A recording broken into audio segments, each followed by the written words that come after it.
Faster than writing to a letter forum, more thoughtful than angry clickbait, able to discuss the world's first superhero in comics, film, TV, and more, it's the Supermaniacs. I'm Fatheree, this is Mike. Mike, how are you doing today? I'm doing very well now that we have our favorite show back, and that Jack Quaid liked one of my comments on one of his posts because I just said it was great. Oh, I did not hear about that, but that is very awesome. I'm a big fan of the Quaid boy as a Trekkie. You know, he's a Star Trek actor these days with the animated Lower Decks. So I'm a little jelly right now. I didn't expect him to see it because it's one of those things where an actor like supports one of the things they're in, and he was posting about the show, and I just put, it's one of my favorite. I'm very excited that it's back. It's one of the best Superman things ever made, and that it's great for beginners too. And there was just a little like on it. I was like, oh my god, he saw it. But yeah, this the timing of this is really perfect too, because we just got the premiere episode of season 3 of My Adventures with Superman, and after season 2, the show, it has this ensemble cast. It's not just Clark; it's also a lot of Lois, a lot of Jimmy. And now, like, post-season 2, it seems that, like, Kara Zor-El is a big part of that show, too. So it ties in very well to the Supergirl movie we're hyped for coming out, not this week, but next week. Next week is... Yeah. Okay, yeah. Yeah, there are early screenings for it, too, apparently. There is. FanFest stuff.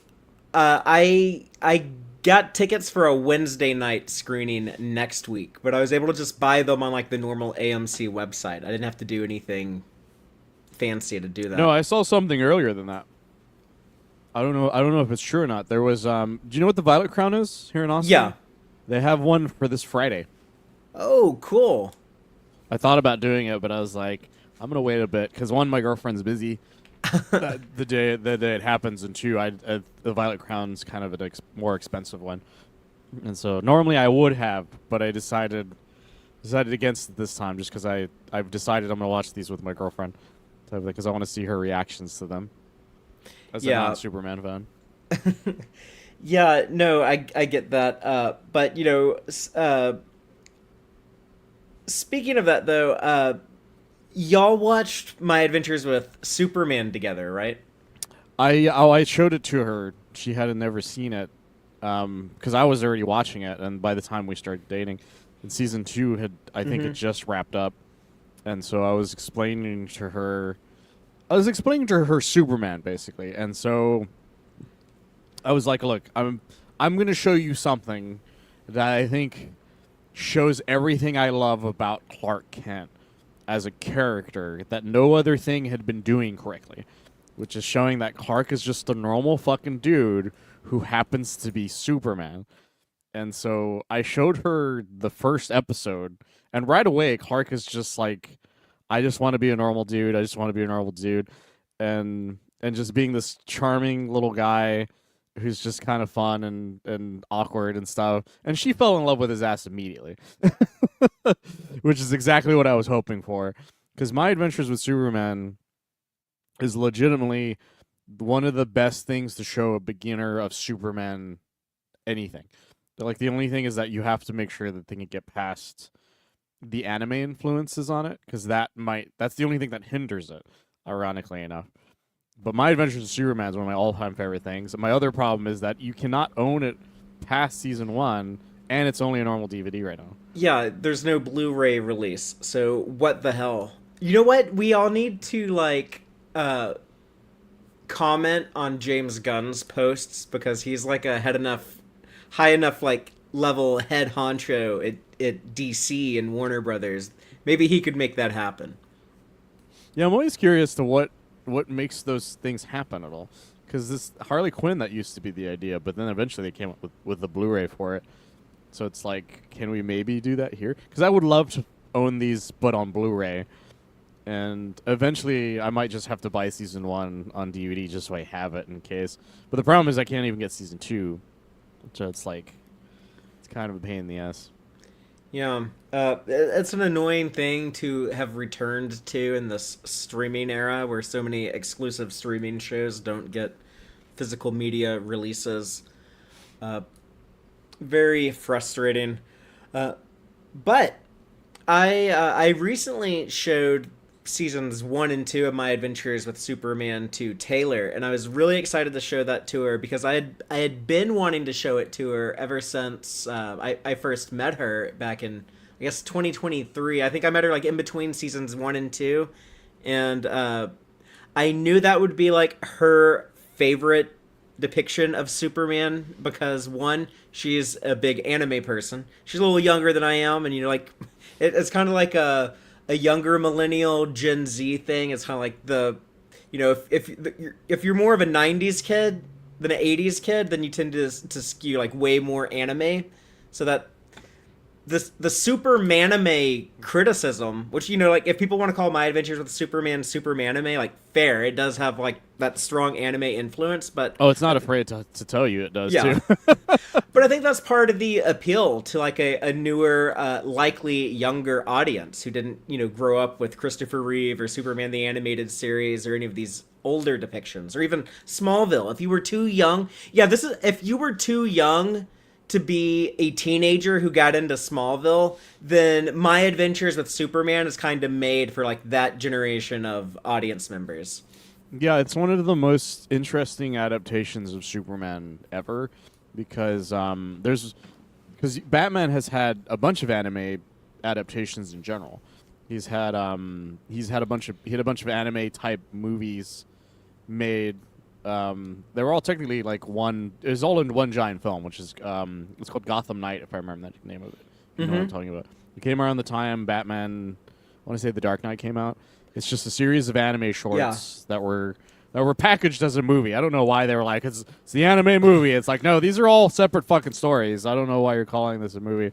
Do you remember the Animatrix that Warner Brothers did when the Matrix Yes. sequels were coming out? I think it was kind of that, like, hey, remember 5 years ago when we did this for the Matrix? Let's do it for the new Nolan Batman movie, The Dark Knight. I think it was kind of that kind of marketing thinking. It was just like that, and it was an insane movie if you've ever seen it. But Batman has had that. They've also had Batman manga stuff, and I'm not even talking Batman about Ninja movie. If you want to talk about insane, that was like the most batshit Batman ever made. And there's a sequel with a Yakuza Superman in it, but there's a whole lot of insane shit. Basically, is the main thing that happens when it comes to Batman. Like Batman's always been knee deep in that, and it helps the fact that he's been a literal ninja prior to that point, so it's been very easy to adapt him and that sort of thing.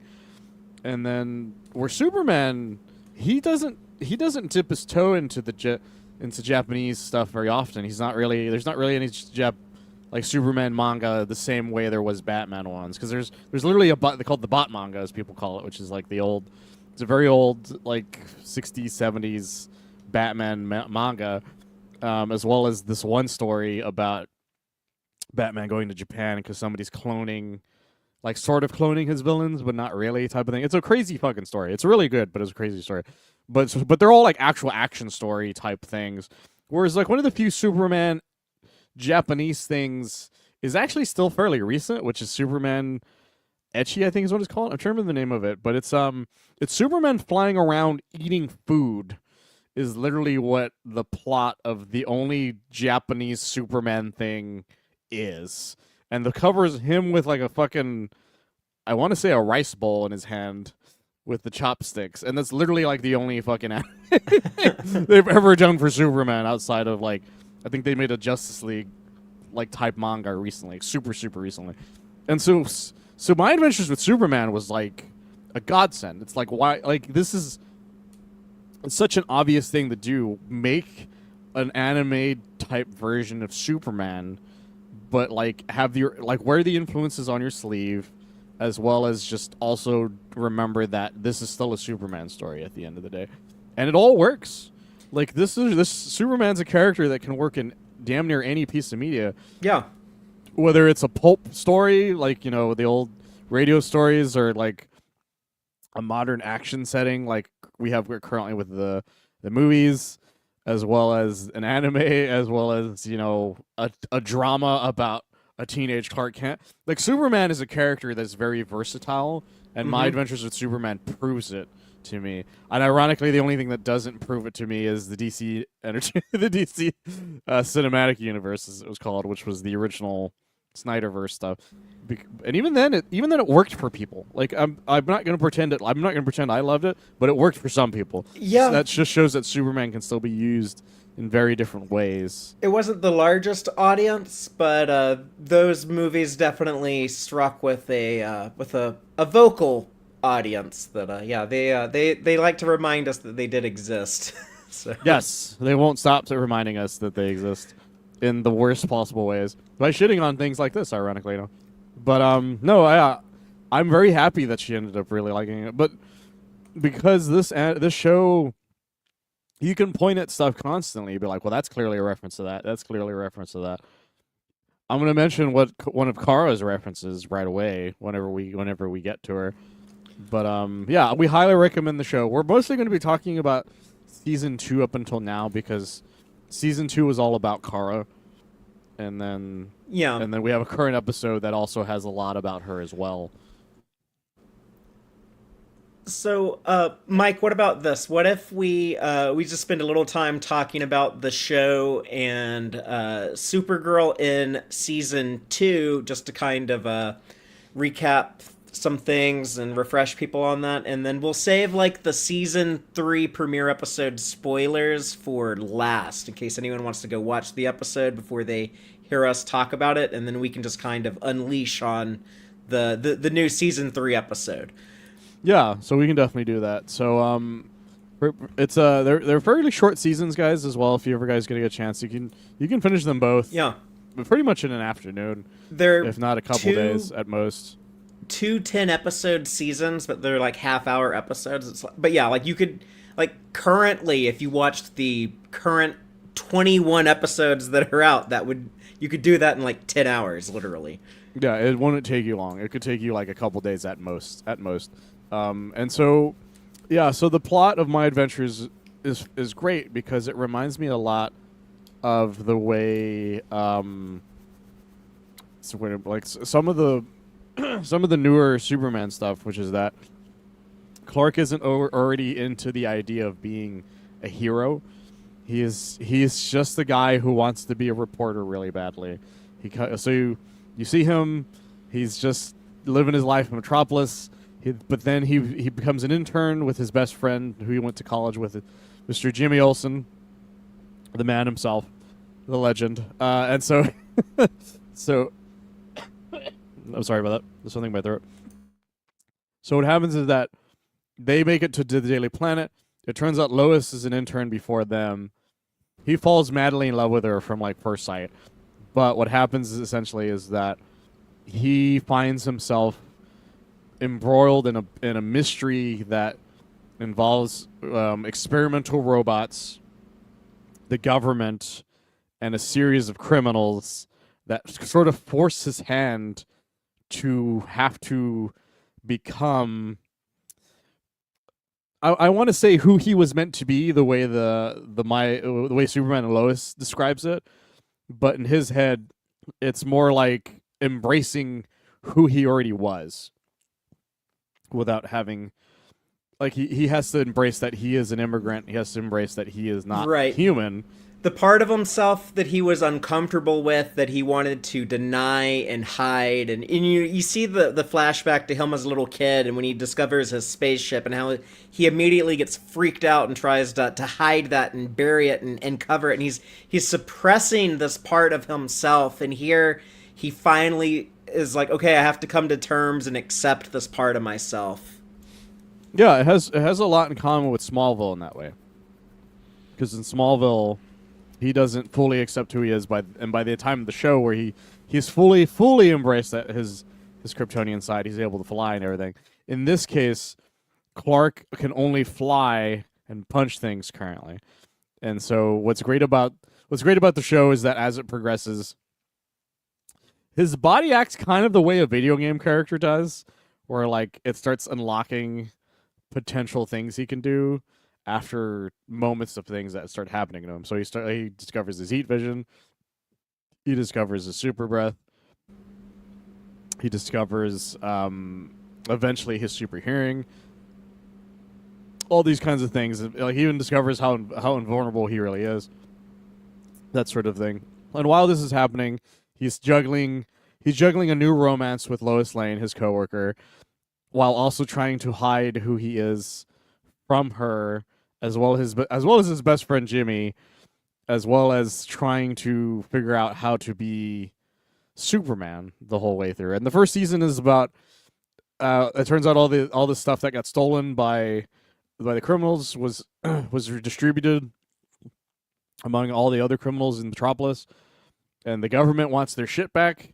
So it's both Superman having to fight these people who now have Kryptonian technology, which create people like Livewire and the Silver Banshee and as well as a few other surprise ones that we thought were going to be one thing, but turns out to be another thing. So, like Parasite has to be one of the most fucking cool versions of Parasite I've ever seen. I just love the rethink of like, hey, you know who are the actual parasites these days? The billionaire class. Let's have this billionaire tech bro as the parasite.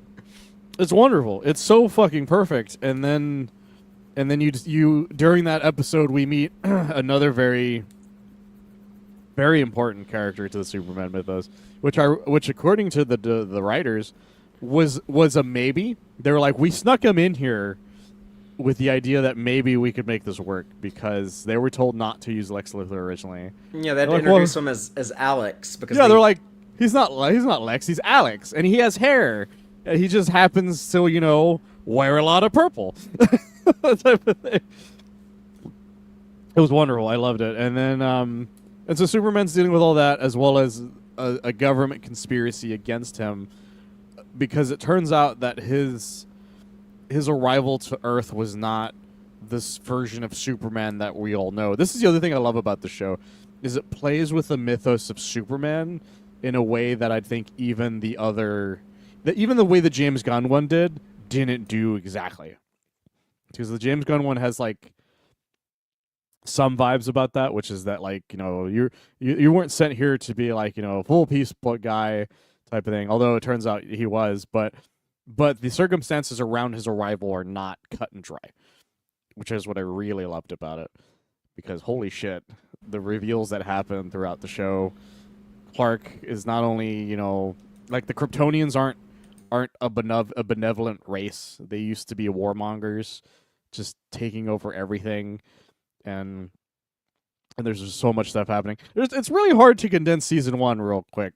But it's so perfect in the fact that Superman is backed by the city of Metropolis by the time it's done, and he becomes Superman like fully in that season. Yeah, and you get to follow that journey. You see his rise to being that hero of the city that everyone looks up to and respects. And like the title of the show, My Adventures with Superman. That's kind of the premise, is that like Superman isn't so much a character in the show. It's like Clark is a character, and his best friend Jimmy and his love interest Lois, they're characters, and it's kind of like the three of them are the main characters, and they have adventures with this concept of Superman because they're there with Clark as he creates this idea, as he creates this persona.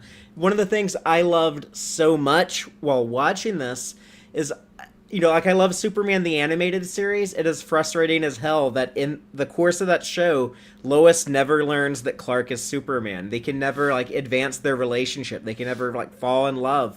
And here in this show, like I think it's like episode 4, Lois has figured out that Clark is Superman. It's like the show just goes pedal to the metal. It doesn't have time to tiptoe and fuck around and hit the reset button and maintain the status quo. It's like, no, we have a story to tell. These are living, growing people, and their lives are going to change, and you get to follow that progress.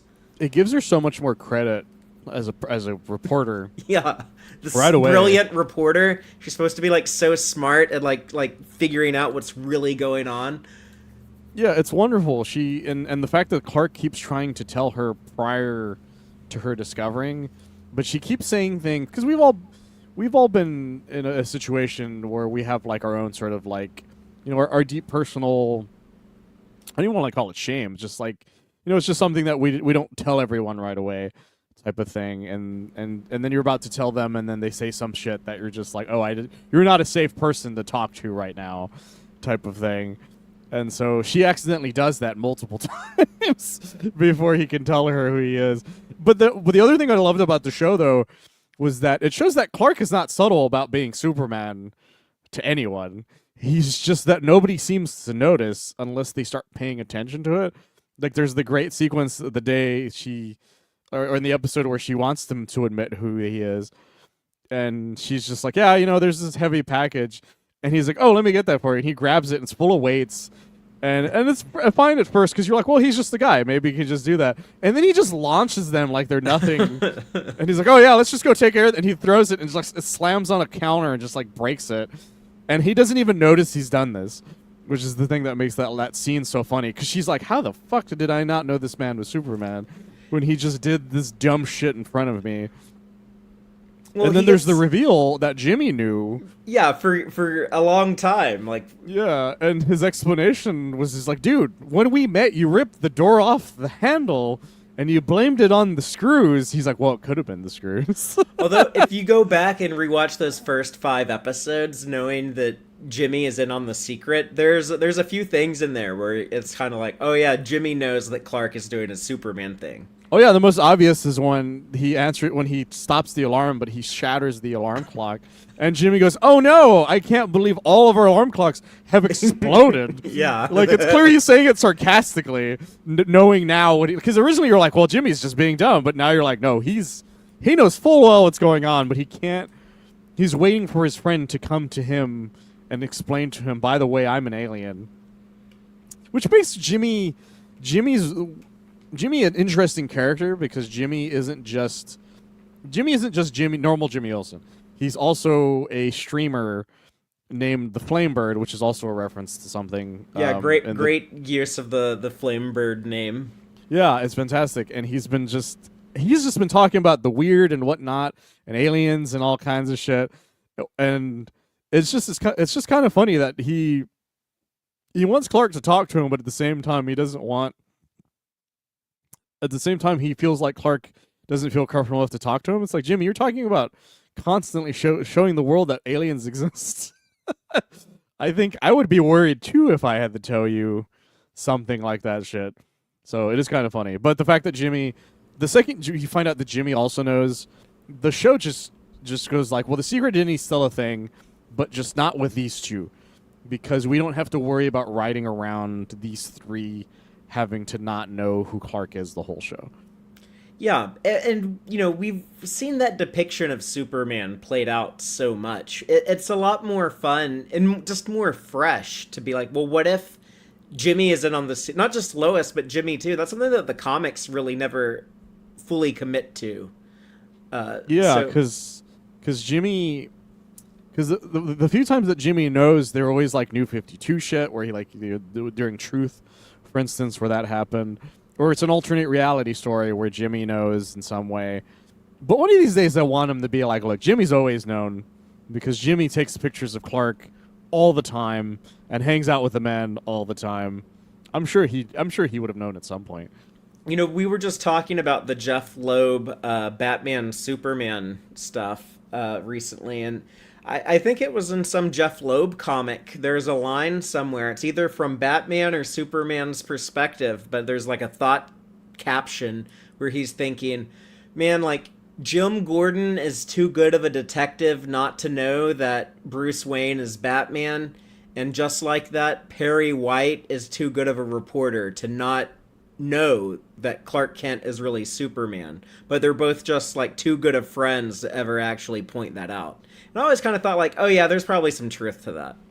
Yeah, I've always loved the idea that they are smarter than they sound. The thing about Jimmy not knowing always makes me laugh, because it's the equivalent of Alfred not knowing who Bruce Wayne was Batman. Yeah, that's why I love My Adventures with Superman, where Jimmy is just like, dude, I always knew. I was just waiting for you to tell me. My favorite revelation one was it wasn't the recent Bendis one, but it was actually It was actually in the that weird zombie type DC story. I'm trying to remember the name of Deceased. it. Yeah, Deceased. And he, what happens is that Jimmy walks in on Lois and Superman, like kissing real quick, because it's like at the end of the world, and they're just like, yeah, I love you too, or whatever. And he's just like, oh my God, Superman and Lois, what would Clark think? And he's just like, oh my God, Jimmy, I'm so sorry. And he's just like, look, motherfucker, I've always known. He's like, I've taken pictures of you for years, and everyone, when they get bored, starts drawing glasses on people. And that's how and so I've known you were Superman this whole time. He's like, well, son of a bitch. And I would love for that to be the actual reveal. I would love for Jimmy to just be like, yeah, I drew glasses on Superman one day because I was bored, and I hang out with Clark Kent all the time. It was pretty obvious from there, type of thing. But yeah, I love the fact that the show just plays around with this instead. And season 1, that reveal about the Kryptonians is such a gut punch of just like, yeah, it wasn't that he just landed and everything was cool. It's like they tried to invade the planet. Yeah, and that ties in Waller and Sam Lane into the Cadma stuff, because they were just like the typical soldiers that were there when the portals opened. The funny thing about Waller is that like they keep her at kind of like the age she's traditionally depicted at, but almost all of the superheroes and supervillains, they kind of de-age them a little bit to make, normally like Jimmy is a good bit younger than Lois and Clark, and here they make Lois and Clark younger to Jimmy's age. Like all the other reporters like Steve Lombard and Cat Grant, they're all still, they're typical, like, oh yeah, they're in like their late 20s or 30s, but they make Jimmy as the youngster kind of just like, oh yeah, well, Lois and Clark, they're also going to be youngsters. And like even Deathstroke, he's normally depicted as Slade Wilson, this like older guy with gray hair, but here he's like, oh, he's like the young Slade Wilson. Yeah, Machek is right. Vicky Vale's like 40.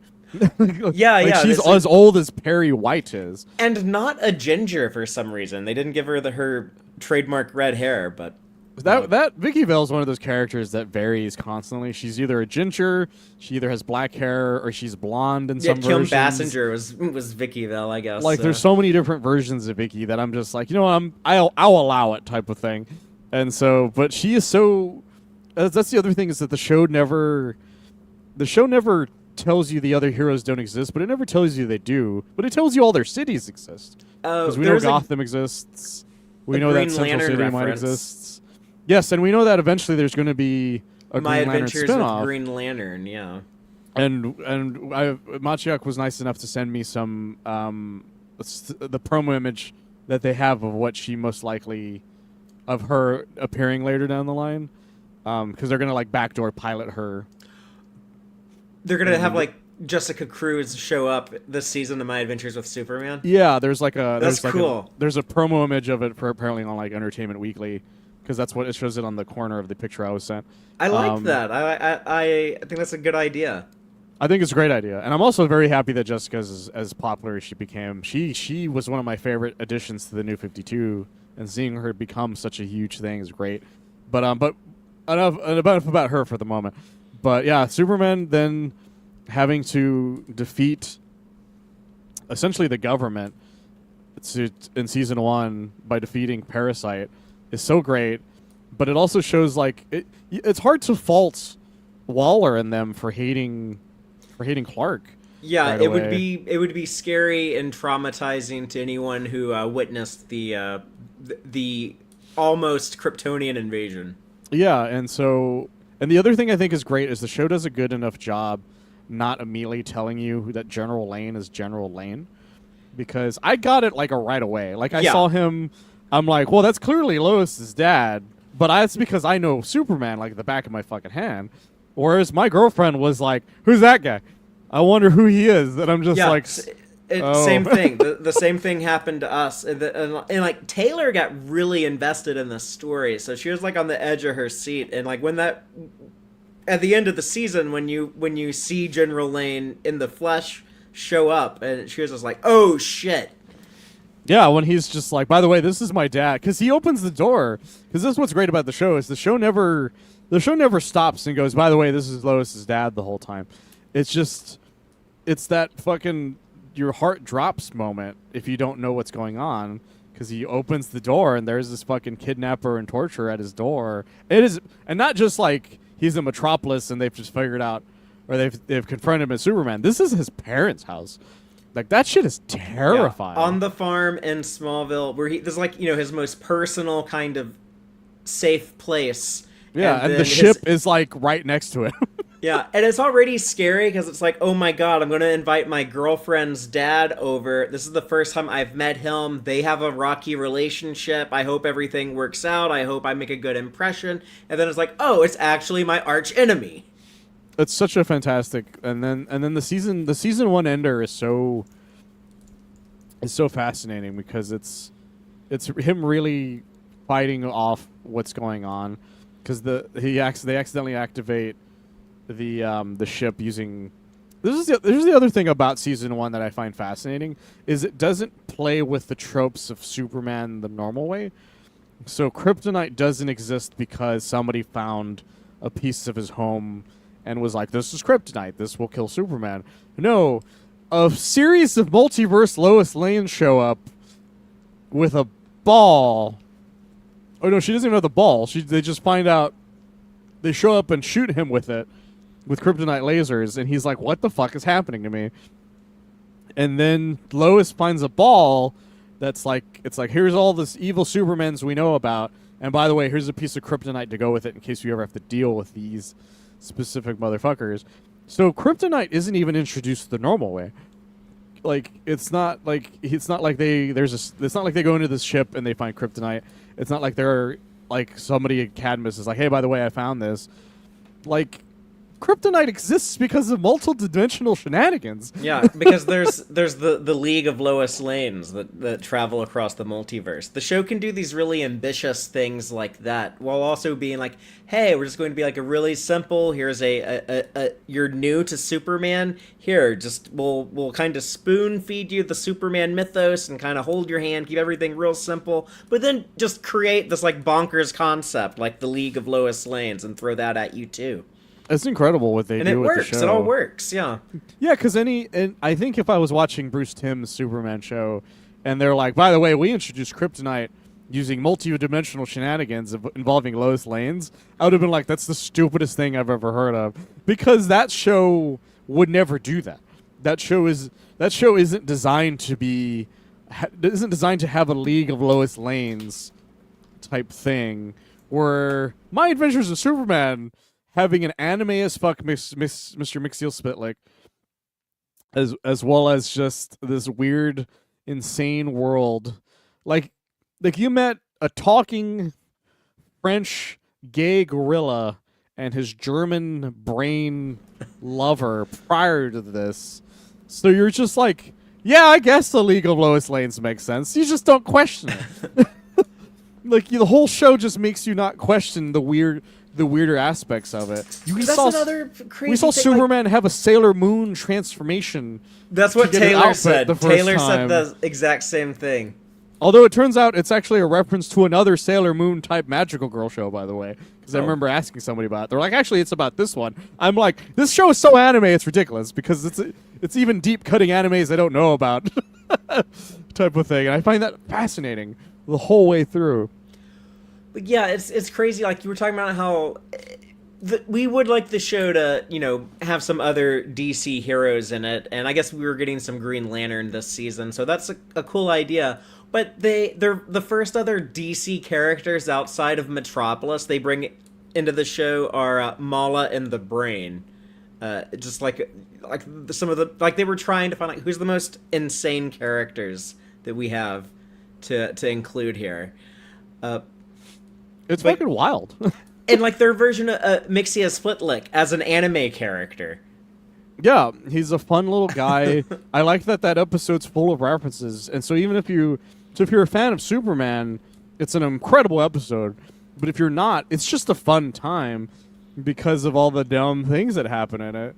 Like the gag where he just starts changing him into other Supermans is wonderful, but it still works as a normal gag because the last thing he changes into him is not a reference; it's a crab, and so Clark is just like, "Was I just a crab? What was that?" type of thing.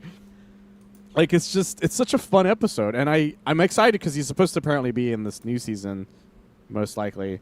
So I'm hoping we see him again because we see him fuck with Lois one last time, being like, "I'm gonna keep an eye on you guys," and then we never see him again. Yeah, that's interesting.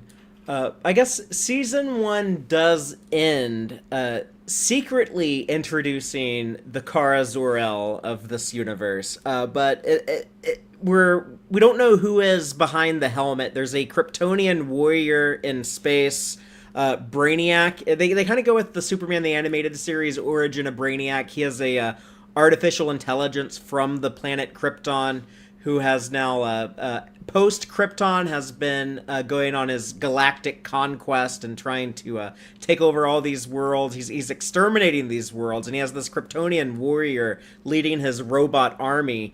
And the first time I watched it, I was thinking like, okay, they're going to do General Zod in season 2. That's kind of what I think the audience is intended to think. But then season 2 rolls around, and we get the reveal that it's actually Kara Zor-El who's been serving Brainiac as his Kryptonian enforcer. So I want to preface this to everybody before we start with season 2. When the season 1 ends, it's this big bulky thing that says kneel, that will have them kneel to us. And so you're like, oh, that's a General Zod as quote. They're going to be General Zod most likely. And the thing about the symbols, we can't really tell what they are very easily because of the way they've done the Superman symbol in this universe. Which I love that S shield. I want a T-shirt of it, and they haven't released It's wonderful. one. Yeah, it's crazy that they haven't. I found out, actually, speaking of which, I found out that the guy who designed a lot of the artwork, especially costume-wise, I used to follow him on Twitter. I haven't used Twitter in a long time. But he is one of the guys who worked on Spider-Verse, Into the Spider-Verse, as well as Across the Spider-Verse. I also found out he created the white 2099 suit, which was the newer 2099 suit. And so he was the one who made that S, and he did it kind of on a whim, because everybody else was making normal Superman S's, and he's like, well, I just threw them some designs that I thought would be fun, and they ended up using like about 80% of his design, which was really fun. But before that, yeah, I'll preface that the reason Kara's reveal in season 2 is so incredible is, one, we're expecting it to be Zod, and two, there was every promotion about season 2 before this point didn't hint at this idea at all.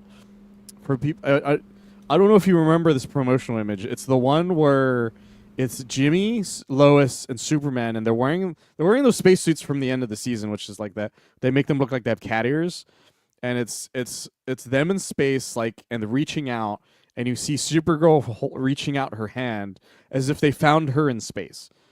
So your assumption is like, oh, the story is going to be about them going to space and searching for Kara, and then they're going to find Supergirl, and she's going to help them defeat Zod. Was literally our thought process, because all of the promotional material doesn't even hint at the idea that Kara could be evil. And it used to be the original promo picture, and it's a great little anime focused type image. And then it happens. Then the reveal happens, and then all the promotional art changed immediately. And then it became the image you see now if you go to HBO Max, which is Kara trying to beat the shit out of Clark. Like, it was a masterclass of subversion. Yeah. I would say that Superman and Lois did another really clever bait and switch with one of I guess with two of Superman's classic villains. With I guess I don't want to say who it is on here in case anyone hasn't seen it, but there are three twists that happen in that show, but two of them are related. Twists, yeah. Two of them are related to characters that you're expecting it to be, and then it's not them. And then, in one case, it turns out to be them. It's a whole thing. I won't explain why that's interesting to me, because that's another discussion for the future. This is a show that surprisingly never had Kara in it. But season 2 of Superman's wonderful because it starts out with everybody accepting Superman, but it's also him dealing with the government's consequences, as well as General Lane's the consequences of General Lane being ousted from Cadmus. Yeah. and it's really fun to watch him deal with all this. Deal But with a grumpy, I guess not a future father-in-law, we'll say. Like, yeah, when he's having and to hide, General Lane is hiding in Clark and Jimmy's apartment. yeah, it's really funny because he doesn't know that Clark is Superman, and he's living with them. And there's so many great moments where he'll just stare at Clark, and you're expecting him to be like, "I know who you are." Instead, he's like, "I know you're a lazy motherfucker," type of thing. Yeah. He's like, "Oh yeah, you got me, General. I'm not, I suck." Because he can't just be like, "But I'm Superman. Fuck you, to can launch you into the sun, motherfucker." It's like, but he's like, I got to deal with this because Lois loves her dad, even though her dad is kind of an asshole. Because at this point, General Lane is still kind of an asshole, and so he's mostly dealing with the fallout of what happened to General Lane, as well as finding out what happened to the part of his ship that ended up in the Arctic. And he finally talks to his dad finally, because his dad can finally speak English, with a great running gag where everybody's telling Clark, they're like, "Look, it's Valentine's Day. You didn't do some grand romantic gesture." And he's like, "Why does everyone keep telling me that?" And including the Jor-El AI, which is hilarious. But he finally finds out. He's like, he finally finds out he's not alone. He doesn't know how to find them, so he's like, "Well, there's a beacon. You just got to find the beacon." And the Jor-El goes away. Apparently, the fortress sort of like becomes the fortress by the end of that episode. And then we don't really see it again for a while. Yeah, that's the newest. That was the newest promo for it, and her amazing outfit. And then so, what's great though is that the show starts playing around with the idea that it does something I found interesting. Was it plays with the immigration of Superman more than a lot of other shows do, because a lot of other shows, when they distrust Superman, they do it in a way that they're like, "Well, he's the most powerful being on the planet. We should be scared of that guy. We don't know what he's up to." What the show decides to do instead is it decides to be racist instead.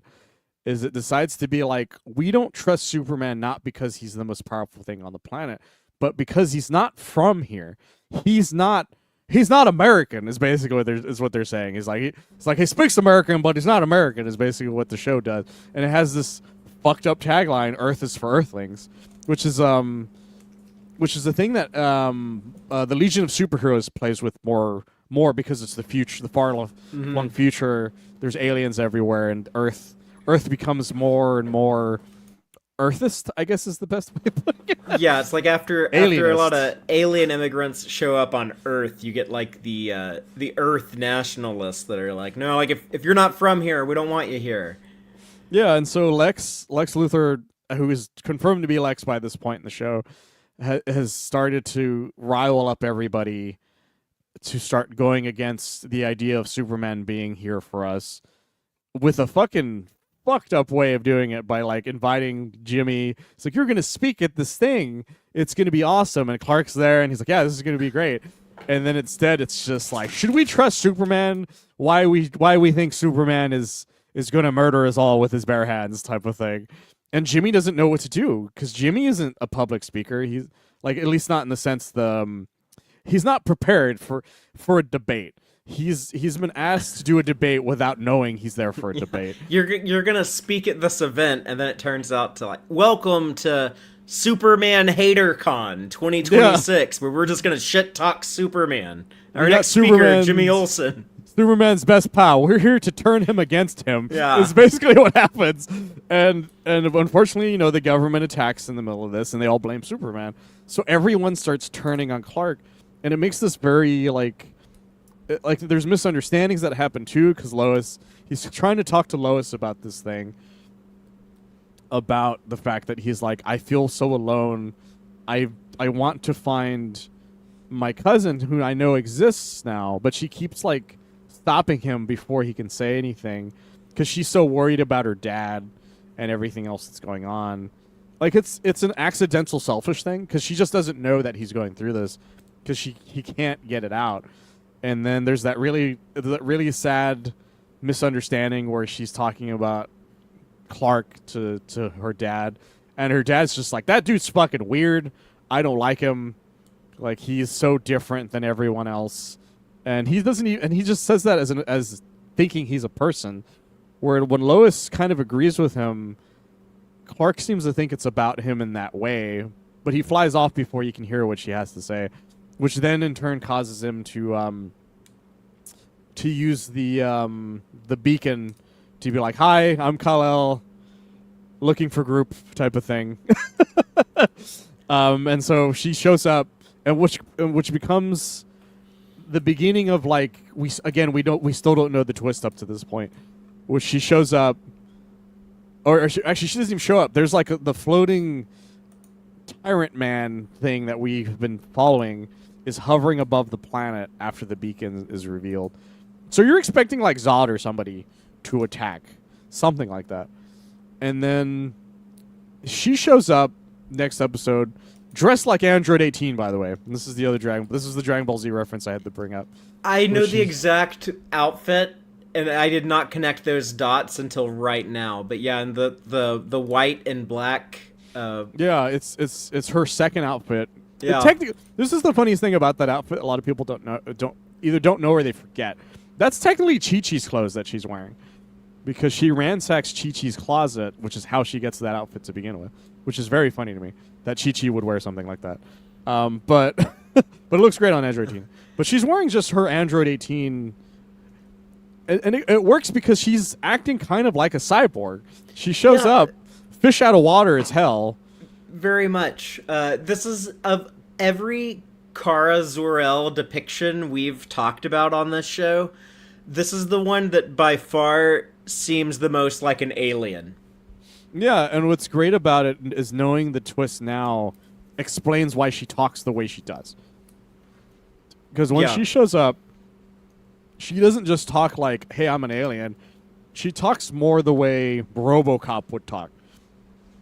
Where she would say things like, like, well, I was scanning the thing, or affirmative, and that sort of thing. And you're just like, why are you talking like that? Because we know she's an alien, but you would still be like, I would expect you to still have like a normal flow sentence, because Jor-El talks like a normal guy. So you're expecting it to be like, oh, maybe she just learned English type of thing.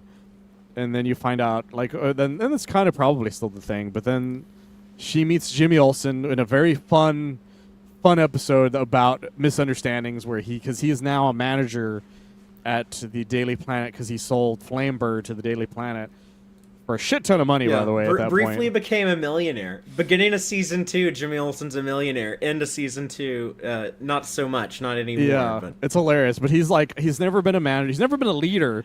He's like, I'm a leader at the planet, but she misconstrues it as I'm the leader of the planet, and assumes that Jimmy Olsen, Flamebird, leader of the planet, and he knows who Superman is, and he puts it together that she most likely that she's looking for Superman, but she doesn't really know. He doesn't know why, and he's also still upset because of what happened with Clark. So this is the reason why Clark doesn't immediately get to tell Clark, hey, I found somebody weird, I need your help type of thing.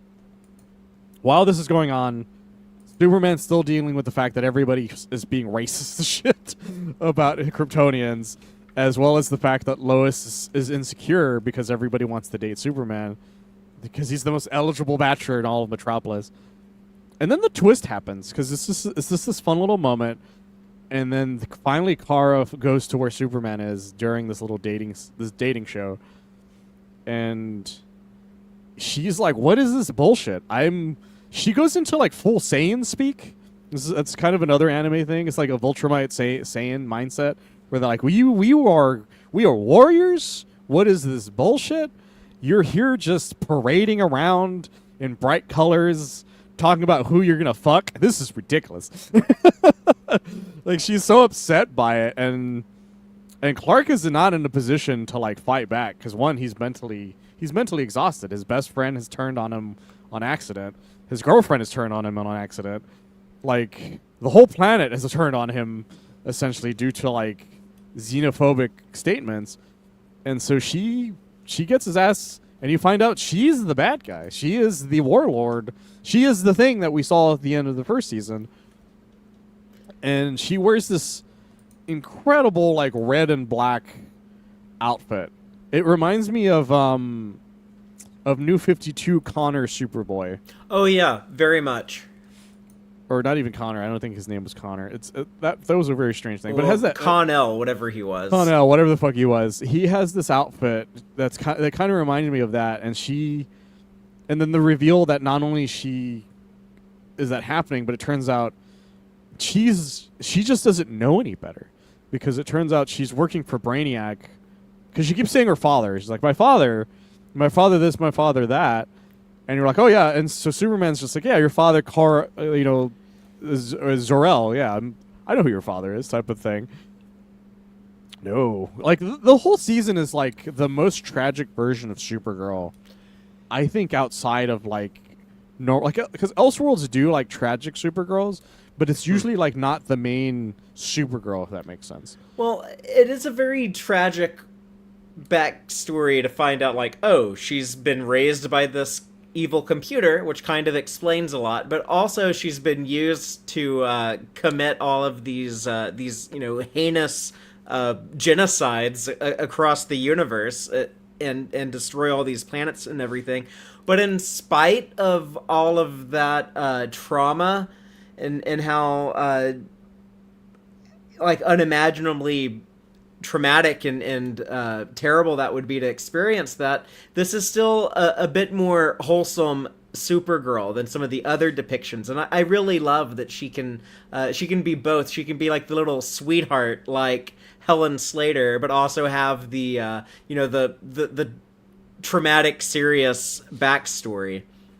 Yeah, because she doesn't even know she's doing what she's doing, which is what makes it even more tragic. Is that she's like, yeah, we're gonna join, like, Earth is gonna join the Kryptonian Empire. Everyone who's over joined the Kryptonian Empire is way better off, is what she keeps telling him. And she has all these like souvenirs and stuff from these locations, which makes it sadder and sadder as it goes on, because she's like, I'm gonna take you to Thanagar. They're our latest edition. You're gonna love these motherfuckers. They're so fun. Yeah, they can fly also. And then she gets there and she's like, I guess somebody attacked them after I left. It's basically her thought process.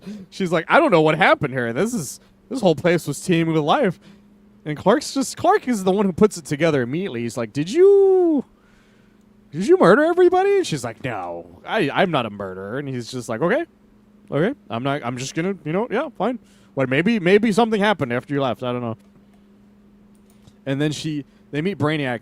One of the most sadistic versions of Brainiac, I think, in animation, as well as adaptations. So I'm more of a fan of when Brainiac is an alien and not a Kryptonian computer. But I like the idea here, because there's kind of a real-world allegory of the term we use, forever war, but, we live in a country with the military-industrial complex that loves whenever the United States is bombing someone, because then they can sell all these weapons and make money for their shareholders.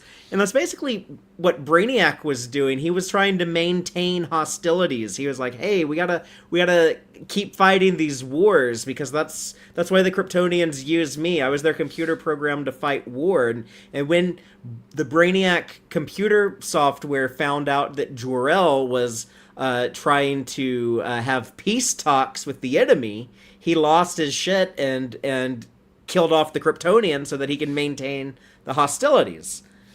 Yeah, it's wild because you, as you mentioned, Superman the Animated Series had a Brainiac where he was the technology, but that Brainiac doesn't hate the Kryptonians in the way this one does, because that Brainiac was like, the Kryptonians were, they were my bros, but they were like, it's all about me is what it did. It was like, I'm Krypton, I'm all the shit, I'm all the knowledge of Krypton. They're gonna ask me to help them survive Krypton. I'm like, I don't have time for that shit. I'm Brainiac. I have time for me. So he sends himself out, and then he's like, well, I really like knowledge, but I also like the idea of being the only one with that knowledge, and starts amassing all this knowledge. This Brainiac doesn't even do that. this Brainiac goes around to these planets. He doesn't show up and go like, give me your technology and I will, I'll remember all the secrets of the universe type of thing. This Brainiac shows up and just goes, all of them dead. Fuck this place. Just for like the fuck of it. Like that's what makes him so much more terrifying, is that he's not there to like, because they could easily just conquer and let them live their lives as slaves type of thing. He doesn't even do that, and he doesn't even have the courtesy of normal Brainiac at taking their knowledge and life and culture. Instead, he's just like, no one gives a shit about that. It's like, this is about me and Krypton and fuck everyone else. And you're just like, what is happening? Like, he is so flawed in his thinking. As you mentioned, he killed all of Krypton, but at the same time, he's like, yeah, but I did it in Krypton's best interest. You're like, what are you talking about, man? Like, nothing he does makes sense, which is what makes him that much more insane than any other version of Brainiac, and sadistic as well, because it's like, what is the plan here, dude? It's wild. Yeah, and it really gives Kara Zor-El a different backstory than Kal-El, which I think is always important in every Supergirl story. You want her to be you don't just want her to be like the girl Superman. You want her to be her own person. And so these two refugees from Krypton, from a dead people that got wiped out, they had these very, I guess they got adopted by very different sets of parents. Yeah, and the other thing we forgot to mention is that Kara and Clark are the same age. Yes, so they kind of go back to what we both discovered was, I guess, like the more classic Supergirl origin is that like she didn't spend time in stasis, being kind of suspended, where she didn't age. She's just always been I guess here she's supposed to be like slightly younger than him, but she can't be too much younger. Probably at best like another week, like maybe another couple weeks at most, because he was still a baby when he left. So. Yeah, exactly. So the implication is they were both babies when they were sent. Yeah, but Kara was intercepted on her way, probably, I'm assuming, to Earth or somewhere else. We're never really sure what the plan was for Kara, and she's intercepted by Brainiac, and Brainiac is just like, well, I guess I'll use this type of thing. And what's tragic also is finding out that Brainiac is like, as much as an AI he is and is kind of a rogue, insane artificial intelligence, is he does care for Kara up to a point. He does legitimately like his quote unquote daughter enough that he brainwashes her. This is the thing. This is kind of my own personal interpretation as well, is that he not only he brainwashes Kara to like act on his behalf when she does her like blank slate mode, where like her eyes just sort of like glaze over and stuff, so she can listen to whatever he has to do. But it also feels like he does it as a way to protect her at the same time, because he's like, well, I don't want her to like emotionally break, because there's still like there's such an innocence to her even after everything she's been forced to do, but she just doesn't know about it, which I find very interesting, that Brainiac would do that to somebody instead of just making her like a what's a good way of putting it? Like the way the Viltrumites are. Like, she's not a Viltrumite. She's not like trained from birth to be the world's greatest warrior type of thing. She is kind of, but not in the sense that he's like, well, you need to murder everyone. Like, he never does that to her, because in her head, she goes down to these planets, makes friendly with these people, and then all of a sudden she murders them all. So I think Brainiac kind of kept her in the dark, so that way when she would show up, she wouldn't immediately destroy everything. She would just sort of show up, be like, oh, look at all these fun things, and then she would come back and be like, I found this really great place. It's got all this cool stuff, and he'd be like, It's just writing down like their defenses and shit for whatever she's talking about, and him just being like, okay, we have enough, and then just would activate her super killer mode and was like, okay, go murder them all. Go do a murder, honey. It's just fascinating how Brainiac treats Kara throughout this season. Yeah, and he has her like, she's like indoctrinated. She's just like, oh yeah, like my father, he's always looking out for me, and she doesn't really question it because this is how she was raised. Yeah, and her suit is also fascinating because it also amplifies things she does. Right, yeah, she has like the most powerful heat vision ever. It's so cool when the suit can like transform and morph, and all like the little Tron parts can shift around, and she gets like this magnifying glass thing that she can heat vision into, and then that like turns it into like a Death Star laser. Yeah, it's really cool that and the fact is that the way she's raised, ironically, this is the thing I find really ironic about it, is that her powers don't unlock the potential the way Superman's does, because for some reason, the way Brainiac raised her, even though she knows she's a Kryptonian, there's no like thing that should be mentally holding her back in that sense, the way Clark's does. But she doesn't have, at least up to this point, she doesn't have the bursts of like when you play a game and you beat up enough enemies and you get enough experience, it's just like you unlocked a new way to beat up enemies. You now have a longer combo. You've now learned how to do the leg sweep or some shit type of thing. Clark's body works that way, and I like that Brainiac immediately is just like, oh, the second he had another option, he immediately stopped giving a shit about Kara like right away. To the point he kind of just lets Kara fly around and discover what she's been up to this whole time, which I thought was really interesting. I guess the other big thing from season 2 that we didn't bring up was that they do lean into the Kara Jimmy romance on this show. That Yes, that is something I forgot to mention, which is that Kara and Jimmy. One is because Jimmy, he meets this adorable blonde woman who doesn't know anything, who just wants to learn things, and he's happy to just hang out with her, and she's very pretty. They have a fun little meet cute, and he's like her introduction to Earth life, and shows her around Metropolis. Yeah, it's a super cute moment, and then it makes the rest of the season really fun because he wants to save Kara, and Lois is like, he fucking kidnapped Clark. She could kidnap Clark and is gonna murder us all. Like, I'm not doing this with you. And it makes for a really fun like thing where it's like there's so much going on, because not only while this is happening, Earth is like being slowly taken over by the government. Like the Cadmus is taking over Metropolis and trampling on civil liberties to just be like, hey, Superman did everything. Everything's illegal now because of Superman. You're just like, Jesus Christ, guys. But the end of the season, the final episode of season 2, had the fun title, My Adventures with Supergirl, which, by the way, is the reason why I think one of the episodes in season 3 is going to be called My Adventures with Superboy. But she gets like her face turn at the end of the season. She gets to end season 2 as a hero. She helps defeat Brainiac. Yeah, what's great is seeing her discover, well, one, that she's been murdering everybody. She finally realizes she's been doing wrong. She gets the help of Jimmy and Lois to save Clark, because Clark's body has been taken, is now, like, before she's able to turn, Clark's body is taken over by Brainiac, so there's like a super Brainiac now. Yeah, and they do the kind of the classic Alan Moore story, what do you get for the man who has everything kind of thing.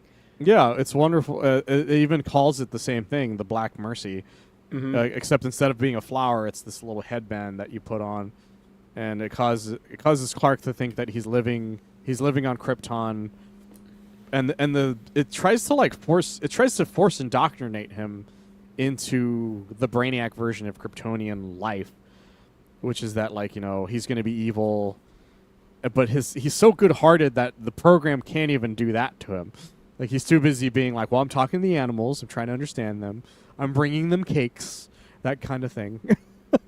It's very fun. In fact, there's this is a very long time ago, so people don't know this.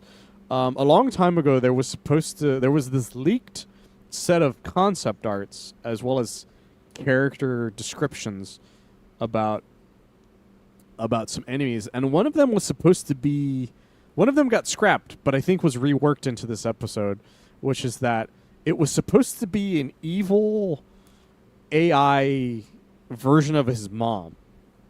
It had the description was like saying that like it cut him deeply emotionally because it's his mom like talking shit to him type of thing. Like it's a very old. I'm sure I could find it if I looked hard enough for it.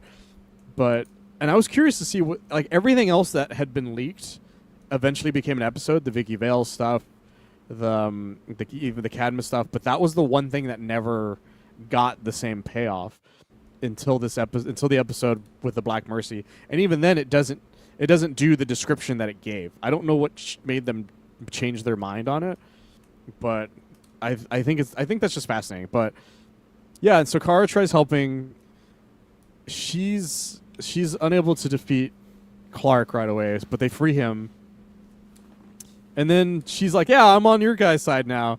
And Brainiac's like, "Yeah, that's cool and all, but like brainwash technology." And just immediately brainwashes her into fighting Clark again. Which makes for like a very sorrowful moment because Clark is like, "I'm not going to fight you," even though he's been freed and he's now Superman in an outfit that I don't love, which is the weird shoulder pads thing that they did. Yeah, the entire time we've been doing this podcast, we've talked about how like I love my adventures with Superman, except for like that final costume he's wearing very briefly at the end of season 2. That costume sucks so much. Yeah, it does. And so he's able to bring Kara onto his side. She then morphs into her own bad outfit. No, that's not true. Actually, the funniest thing is I actually like her version of that outfit, but it's always the shoulder pads. The shoulder pads kill the outfit. But they defeat Brainiac, and it becomes this wonderful moment where she also unlocks her potential, where she has the same like Superman unlocking power, and it's wonderful. It's such the whole last chunk of that season is anime as fuck, to the point where like they do some Gurren Lagann shit in some parts. And they defeat Brainiac in this really incredible moment, and she like looks like she sacrifices herself to stop Brainiac, and it's wonderful. Like that whole last part is wonderful, and she wakes up in Smallville, and she has this like little scar on her cheek and stuff, and it's like it's a crazy ending to that season. And the craziest thing is we didn't know if they were going to keep going after that, because it ends with like them.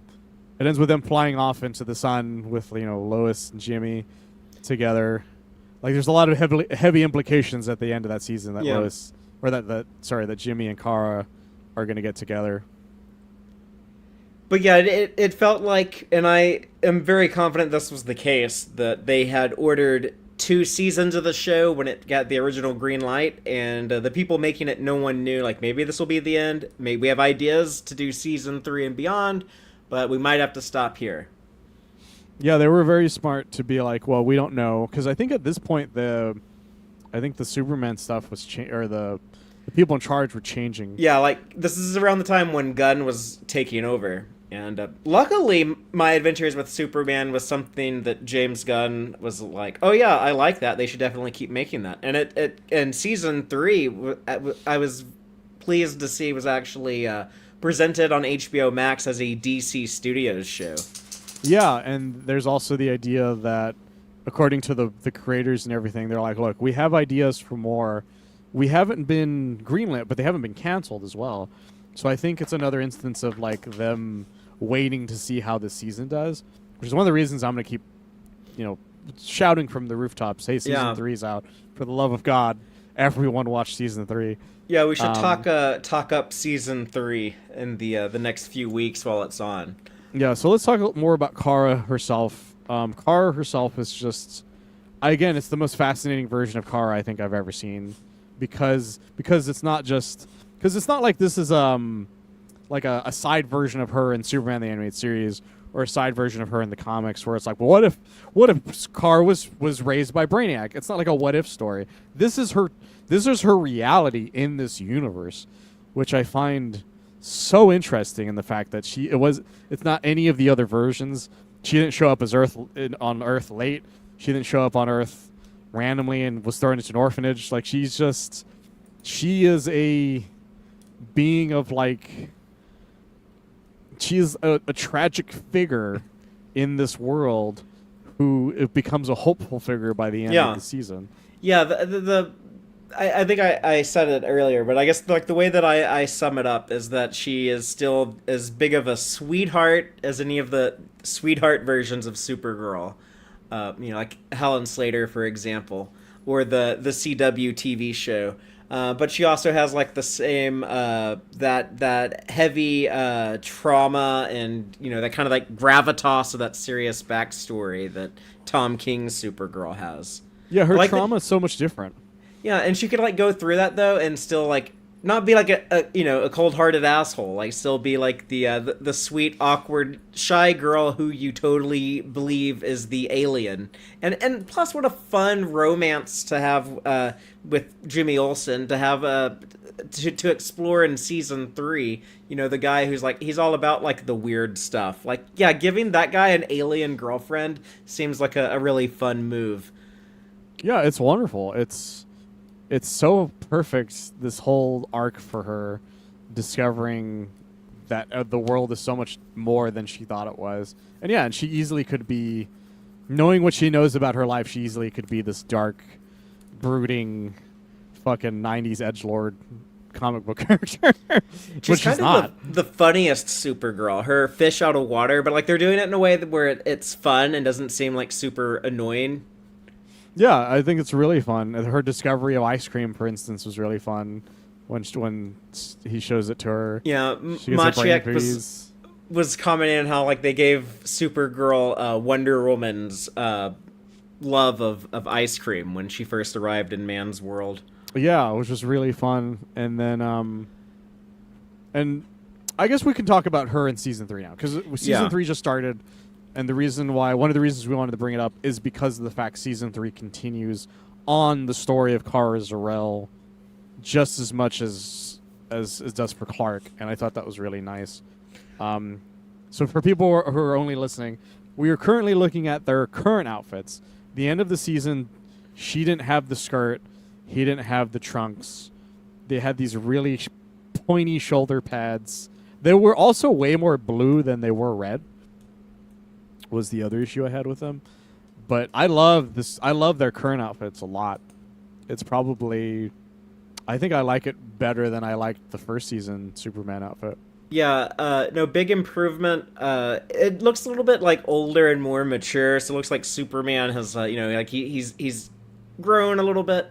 But also, Supergirl has such like a cool look. I love the top of the cape, how it kind of wraps around her neck like a scarf, gives it this kind of alien look. Also, there's a lot of anime influence in here. That's kind of a Trigun thing, right? He has like his doesn't he have like a collar or something covers up like the lower half of his face or something? Oh yeah, his jacket is kind of tall. The way he doesn't have like a scarf per se, but it's got that sort of look. It's a very anime ass thing. Like Cyborg 009 has like that sort of scarf look, which I think it's very much aping.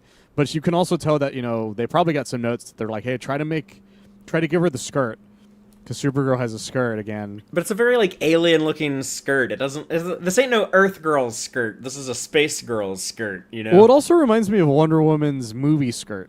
Oh yeah, because it's got that warrior skirtness, like the Spartan-y type of skirt instead. Or like a Gundam mobile suit skirt. Like the Zaku's have like a skirt like that kind of. I love that her belt also has like an S sort of indention in the middle of it, unlike Clark's. Yeah. Because Clark's is more like a belt buckle, where hers is like an actual, like it's kind of the S on the middle part, and it looks almost like it kind of reminds me of Nightwing symbol, to be honest. Ironically enough, because it's got that kind of almost like wing-like look to it. I would love a Bat Family show made by these people. If they did like a My Adventures with Batman, but it's like Nightwing and Barbara and Tim and like just like the whole cast of Bat Family characters. Because it looks like we're getting like a super family show in season 3, especially with the opening credits. Yeah, I'm very curious to see what we're getting in this season when it comes to that, because they have talked at length about Batman and Wonder Woman, and they're like, look, we would love to maybe introduce them into a world like this, but they wouldn't. It would be like a one-offer type of thing. It's like would be like, we're not setting up an entire universe per se. It's like, but if they let us do it, we would make like a quick Batman episode where he meets them, or a quick Wonder Woman episode, because this is the funniest thing is I would love a DC animated universe of this universe instead. Absolutely. Of, like, doing a whole new serious Bruce Timm like one or some shit like that. If there was a My Adventures with Justice League, I would watch the shit out of it, is all I'm saying. I would watch so many of these. I would just watch every My Adventures with, if they existed, for every single character. I would wholeheartedly love that. But the season's opener is really cool because, like you mentioned, it's all about the four of them instead of just the three of them now. It is a Kara Zor-El show as just as much as it is a Clark, a Jimmy, a Lois show. And let's just talk about the episode, I guess, to explain what we're dancing around it still. So the reason we're doing that is because, as we mentioned before, if you're going to watch the new season, please just stop this at this exact moment. I'm giving you a chance. I'm giving you time, Frieza. You have time. We're going to stop. Yeah, we stop from here, go watch the episode, and then come back to us. It's 20 minutes. It's not that long. You guys got it. Because we don't want to spoil this. This is the beginning. This is literally the first episode's been out for like 48 hours at most, type of thing. So we're gonna starting now. Yeah, okay, let's do it. But I did point out it was exciting to see that the first thing that you see in the show is the DC Studios logo. James Gunn calls Superman breaking the chain. That's their MGM lion at DC Studios. That's a wonderful thing to use for that. I didn't even think about that. It didn't even occur to me that happened at the time. But now, that's very exciting because maybe it means they'll put the full force of DC behind the show. The opening of it, we finally see what the payoff to season 2's Fortress of Solitude, which was like the first episode of season 2, by the way. Yeah, like you almost forget that they tried to introduce the fortress into the show, but yeah, it's and in Antarctica, right? Didn't they say that was in Antarctica back in season 2? If I remember correctly, it's an Antarctica one, and what I love about it is it makes it seem like even Superman doesn't know anything about it, because they show up, and it's this wonderful like structure that they made it more ice-like instead of like the pillars and stuff, and he's like. Kara's like, yeah, I'm going to say bye to my dad, she's talking about the Brainiac pod that she'd kept. And he's like, okay, go ahead and do that. And then all these Superman robots show up. And I love that he's like, do you work here? He's confused. He's like, what the fuck is happening? And they're throwing all these things at him. And he doesn't know what to do. And I thought it's fascinating, the idea that Superman has been having so many of his own adventures that he hadn't bothered checking on the fortress, and the fortress has just been doing things without him, and I think that's really interesting. But it's kind of like the Kryptonian technology in this show. It kind of has an organic quality to it. It will grow, it will build, it will change. That's like his ship grew underground in Smallville. So yeah, the Kryptonian technology is also kind of scary. We've seen it cause a lot of harm. So these robots, they seem friendly, but also Clark doesn't really know what's going on. And as someone who had seen the previous episodes of the show, I'm a little scared of them. I'm hoping that they're going to be good, but they also seem dangerous. There's an ominous ass thing they say, but I'll get to that in a second. Which is that during all this, Supergirl is talking to Brainiac's AI, because I guess it's just like trapped in this thing. It's like she entered it into the fortress. Yeah, he's their prisoner.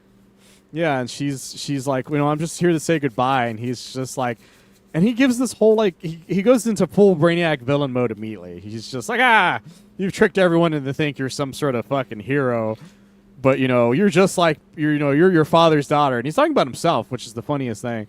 You think he's hinting at maybe Zor-El was different. It's like, no, he's like, no, you're still my daughter. I don't give a shit about any of the shit you've done, but you're still my daughter. But it asks a question to Kara that I like that it asks, which is that Kara's been living under Brainiac's thumb for so long and not really learning the outside world for so long that Kara doesn't actually know who she is, per se. She has a personality, but fish out of water is not a personality for very long, if that makes sense. Like she knows she likes Jimmy, and she knows she likes ice cream. That's kind of about it. And she knows that she wants to pet dogs, but she's unsure what Earth animals are dogs and which ones are not. Yeah, and so she's kind of unsure of who she is, and I really like that it plays around with the idea that this season's also going to be about Kara discovering. It's going to be a self-discovering journey for her to be like, you are now free. What do you do when you're free? Do you live, laugh, and learn? Like, what are you gonna do here? Type of thing. And then meanwhile, Clark is talking to all these fucking Superman robots, and they're just like, well, there's this thing going on, and this thing, and this thing. He's like, I don't have time for this. I'm just gonna go. When they say this ominous thing where they're just like, well, he's not really like, I don't remember the exact wording, but they say something like he's not what we need or something like that. Something like that. I can't remember, but it's very ominous the way the music plays when they explain that they're like, well, he's not. Like, it's something like acting. He doesn't get it yet, but he will soon. Yeah, he's like he's not acting the way we're expecting him to, and I think that's interesting because I'm curious to see if that's like an evil thing, like maybe they're like the way the Eradicator was in the 90s. Oh, you know what? They are doing a kind of Reign of the Superman thing this season. Like, yeah. I don't think I'm spoiling anything by saying the Connor Kent Superboy that's a half-human clone of Superman. Well, he's going to show up this season. Like, he's in the opening credits. Like, we know he's going to show up. We know Hank Henshaw. We get a big tease for Cyborg Superman at the end of this episode. So the Eradicator is coming. Yeah, it's very possible this is an Eradicator type situation where the robots are going to make an Eradicator Superman. Because we know Hank Henshaw is going to be a cyborg Superman. It's in every promotional art. Superboy's in every trailer currently. Although it's hinting at the idea that maybe he's not a clone Superboy, maybe he's a future character. We don't really know. We don't know just yet. They've been kind of iffy because even the intro kind of adds some interesting ideas to that, especially a conversation that happens in the season or in this episode. But so yeah, I wouldn't put it past them that they're doing 90s Eradicator. Because for people who don't know, during the 90s, the Eradicator program was closer to the way Brainiac was in Season 2. Which is that they're like, Kryptonians are this thing, and they're that, and they're cold, and they're heartless, and they're douche nozzles, and you're not like that. And so, eventually Superman defeats the Eradicator because it tries making him like a colder and colder character. And then eventually culminating as becoming its own version of Superman as the Eradicator. Like, he didn't call himself the Eradicator, but everybody realized what he was and started calling him the Eradicator. Becoming the 90s edgelord that he wanted Superman to be. And that became in the Reign of Superman. And so this is what I love about this is it's a Reign of Superman-ass season without a death of Superman. I like the idea. I like the idea so much more of the Reign of Superman happening while Superman is there, being like, what is like, because it's something I always thought was that they should play with more, which is the idea of like, look, Superman's great, but what if like the Earth and other people were saying things, or started being like, well, what if we improved on Superman type of thing, and that's kind of where we are at in the season, is that somebody's like, what if we took Superman and threw some capitalism on him? Is kind of what seems to be the idea of going on from the Lex side, and then some stuff maybe going on from the government side. Like, I'm curious to see where that's going to go. But eventually we go to Smallville. They're celebrating Halloween in Smallville, and that was a fun transition, by the way, too. When you hear Jimmy Olsen's voice and you see like these kids carving pumpkins, and he says it's the Halloween festival on the Kent farm, and I was thinking like, man, I am so happy to have this show back. It's like, yes, I want to go have some Halloween fun on the Kent farm with Jimmy Olsen. Yeah, it's wonderful to have a show where the Kents are part of the world again, in a way that like the movie was able to do, luckily for the movie stuff. And it's nice seeing that Lois and Clark and Jimmy and Kara have couples costumes, even though Kara and Jimmy aren't a couple, quote unquote. and Lois, and that's the other thing I love about the intro is people haven't seen the new intro, which is that in the original intro, there is like the idea, there's the fun Lois and Clark, will they, won't they, in the intro, and Jimmy in the background just like giggling at, they're like, oh, look at how adorable they are. In the new one, it's Kara and Jimmy having that instead. Mm-hmm. And Lois in the background laughing at him the same way he was laughing at the two of them, which I thought was really funny. And their Halloween costumes are challengers of the unknown characters, which is interesting. The DC comic characters created by Jack Kirby, the challengers of the unknown, kind of like DC's version of the Fantastic Four that predates the Fantastic Four. But I guess here it's a TV show. Yeah, I assume they're like Doctor Who's. Because they're all wearing, like, Doctor Who jackets, basically. Like, I feel like maybe it's like a Doctor Who show. Okay, so the Challengers universe. of the Unknown is like, the Doctor Who of My Adventures with Superman. That kind of works. That's my headcanon for it. Because why else are they wearing trench coats? They weren't known for trench coats, you know what I mean? And so they wore, like, purple... Or no, they were, like, pink... Like tights, right? Like they're like pink purple jumpsuits. They're kind of the way like the Dr. Venture, the Johnny Quest type jumpsuit type look. And so them wearing like these trench coats, because it's clear the trench coats are part of the outfit, by the way. So it's like, okay, this is clearly, you're clearly playing with a few other things here. But we're gonna get the spin-off My Adventures with the Challengers of the Unknown. I'd watch that. But there's kind of a heartbreaking moment though when Lois is like, oh, you're gonna be with Kara? And she's like, well, look, Kara has never known anything else. I'm, like, literally the first man she's ever met. Like, I think she deserves better than me. It's the same thing that happened to Lois in the last season. And you think Lois would, like, slap the shit out of him, being like, I went through this last time. Don't you fucking do this.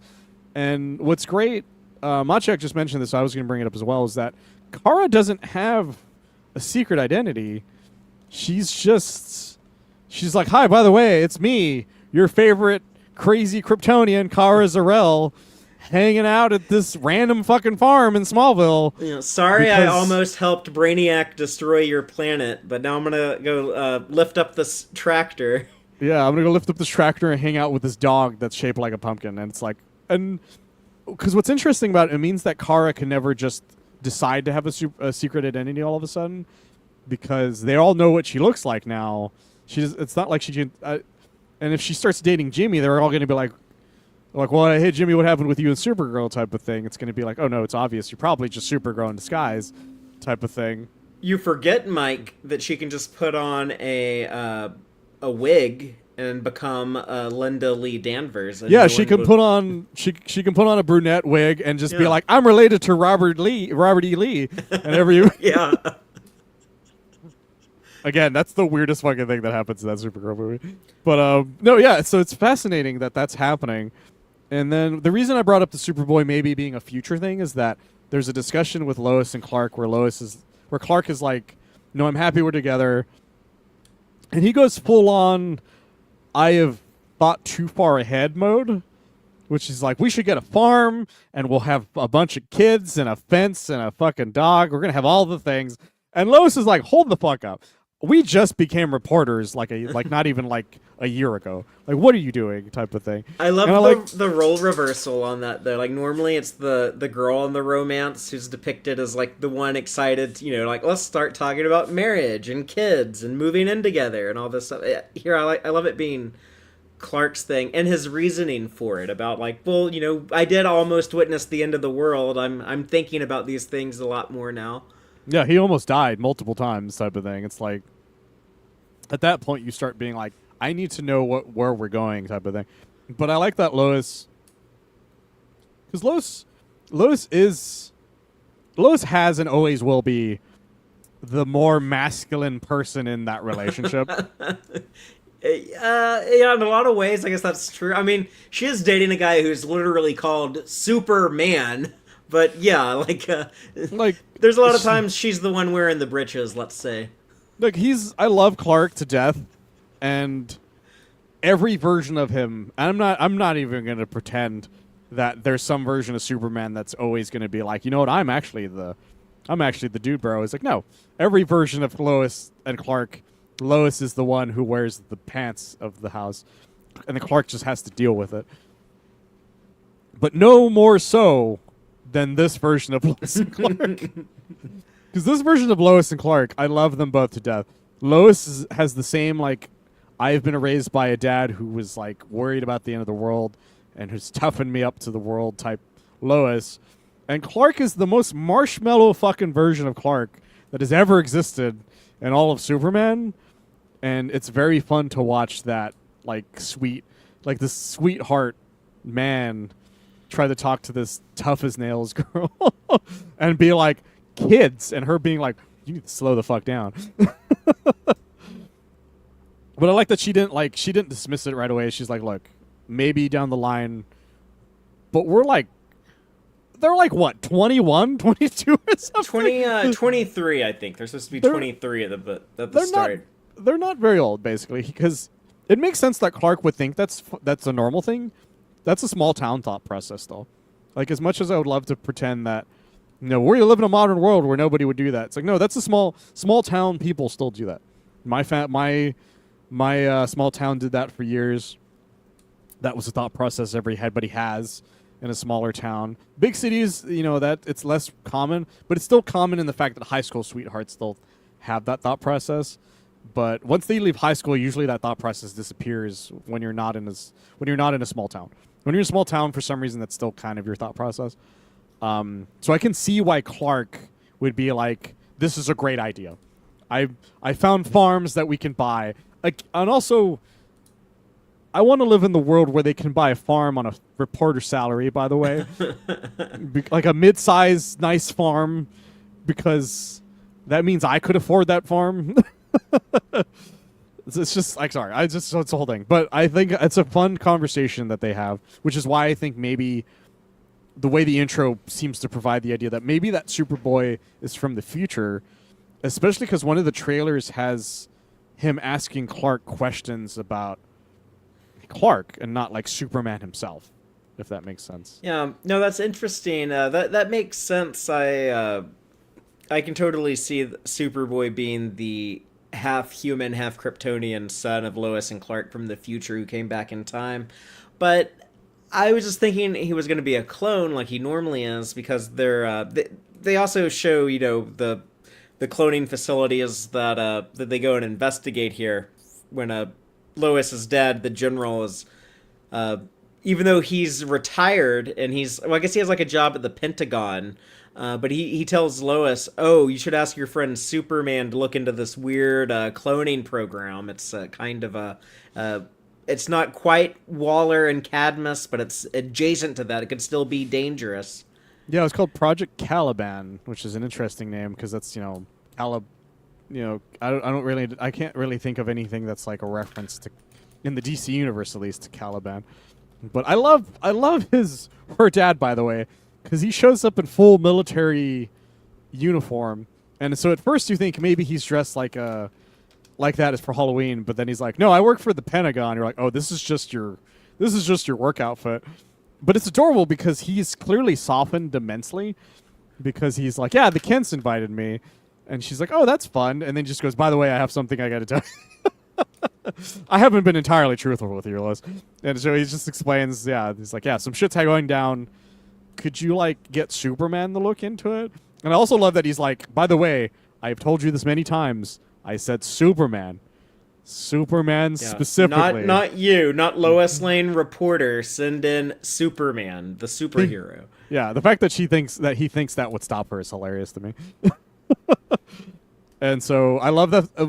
What I found interesting was that when they go and investigate, Clark isn't dressed as Superman right away, and neither is Kara. They just go in their civilian outfits. Although Clark is wearing his normal Clark outfit, he's not wearing the Halloween outfit. Jimmy's wearing the Halloween costume. Oh, but Clark wearing a Frankenstein costume, it does foreshadow Bizarro, kind of the Frankenstein Superman. Yeah, I thought that was really fun. And so they show up. They find out that Project Caliban seems to be a cloning facility. They've been trying to create which have been trying to create Kryptonians, and it's probably older than Superman's existence, based on how long it probably took for some of this stuff to happen. And there's an interesting question that people have been asking, basically, which is that there is an enemy there's not an enemy. There's a creature that attacks them that has super breath. Where that Kara goes, is that a dog? Yeah. That people have now been questioning, is that their own version of Crypto now? I hope not, but I think that might be the case. Because it doesn't die. It turns out it's actually a like the pet of Bizarro. Yeah. You find out that there was one viable. My dumbass didn't realize this right away, but there was one viable clone, B1Z, which my dumbass didn't even occur to me right away what that was until they run into him, which is that he's this big, buff, fucking, like, he's huge. He's like twice the size of Clark. Yeah, he doesn't look like any Bizarro I've ever seen, except he does kind of look like one kind of Bizarro that's not really Bizarro. But the new 52 character, Hell, or H apostrophe E-L, Hell, yeah, like... Yeah, I thought he was going to be Hell, and I was scared. Yeah. I was scared he was going to be Hell. But there is, like, some Hell influence there. Like, when Kara is like, oh my goodness, a Kryptonian clone, what an abomination. It was like, that was her reaction to, I guess, the Con-El Superboy clone in the new 52, but... Like, yeah, because Con-El was like, he was like a slur. Yeah. In the new 52, you're like, what the fuck? But yeah, that was the only other time I saw a Supergirl who was racist against clones, and then it was the only time I saw a Bizarro who looks like... Because that was the thing, is that I learned this from you, but Hell was supposed to be New 52 Bizarro. Yes, he was supposed... For people who don't know this, New 52 Bizarro was originally going... Or Hell's original design was New 52 Bizarro, which is why the S is backwards on his body, because it was supposed to be like a fucked up Bizarro S on his chest. And the person who was creating it, the editors looked at it and they're like, what the fuck is this shit? And they're like, well, it's Bizarro. It's New 52 Bizarro. And they're like, are you sure this looks... What is this? Like, because it was so different. Because the guy wanted Bizarro to be so utterly different than what the original Bizarro was that he went too far in one direction. And so somebody convinced him to make him a new character. It's called Hell. And one of the worst series of Superman stories I've ever read in my life. Hell is just not a good character. He's just the first time he showed up, I thought he was fine. Outside of that, he just got worse and worse and worse. But yeah, this is the closest thing to like maybe an adaptation of that guy. But even then, it's more in design. People though started thinking that because of anime influences, that maybe Brawley might have influenced how big he is. Oh yeah, totally, yeah. Because he's gigantic, and he reminds me of newer Brawley, which is like kind of a misunderstood gentle giant type of thing. But if you piss him off, he will lose his goddamn mind and murder you all, type of thing. So that might be the idea here. But then the reveals that like that one. Clark has his X-ray vision, which I thought was nice because I don't think he used it in any of the other seasons. And that this Bizarro was raised by like a loving guy, and at some point the guy died. Yeah, not just any guy, but Dr. Otto Binder. But they named him after the comic writer Otto. Sometimes I hear people say it Bender, or Binder. I think maybe they say Bender in this episode. I think they say Bender because they say Dr. Bender. Because I've heard it pronounced Bender before as well. When I hear Bender, I think of the Futurama character, but no, yeah, I think that's fair.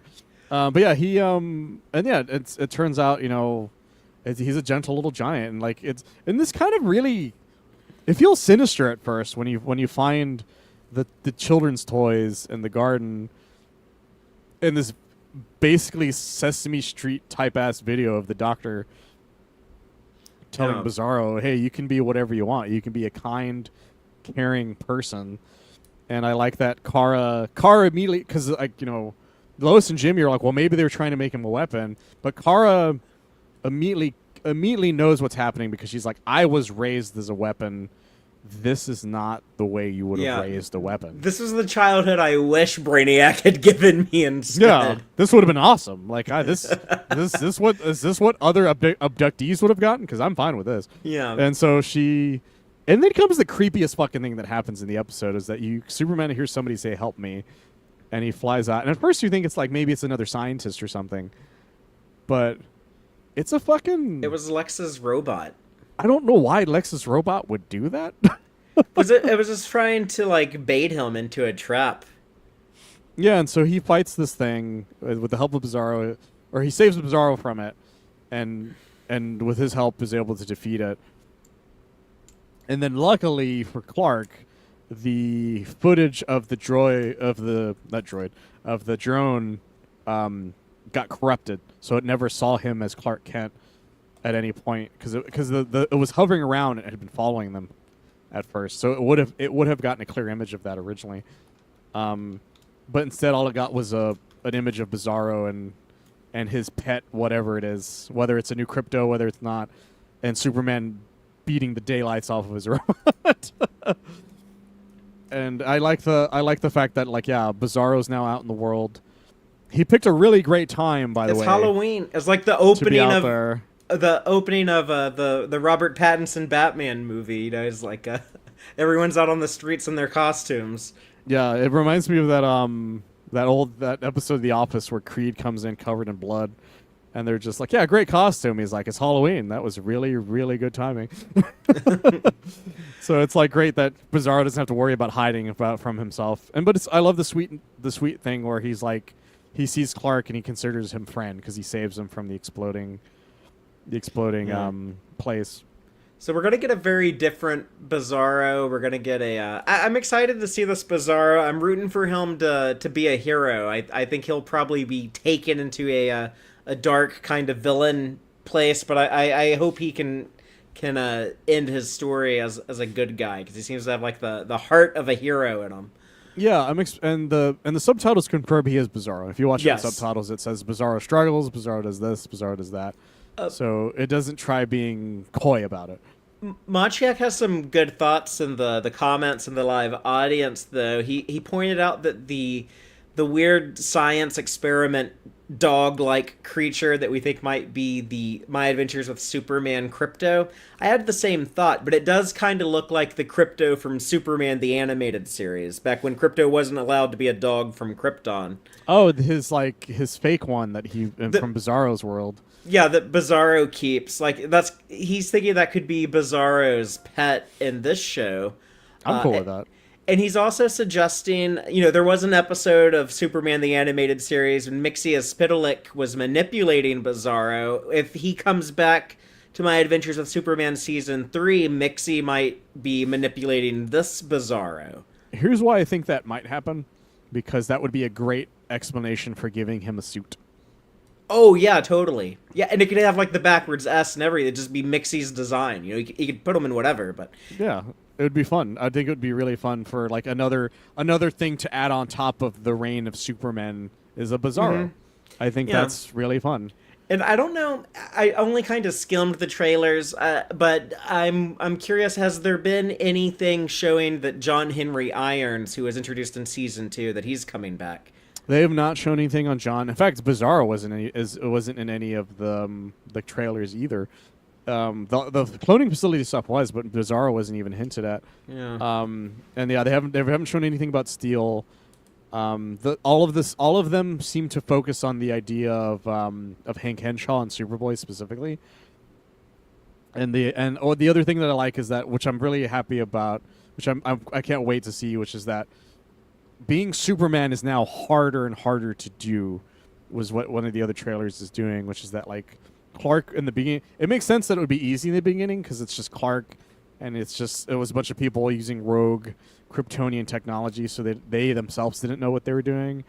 But now he lives in a post-Brainiac invasion world where everybody has upped their arsenal probably since then, So it's probably like not only there's that happening, but Lex is now in charge of things, and he's hell bent on destroying Superman.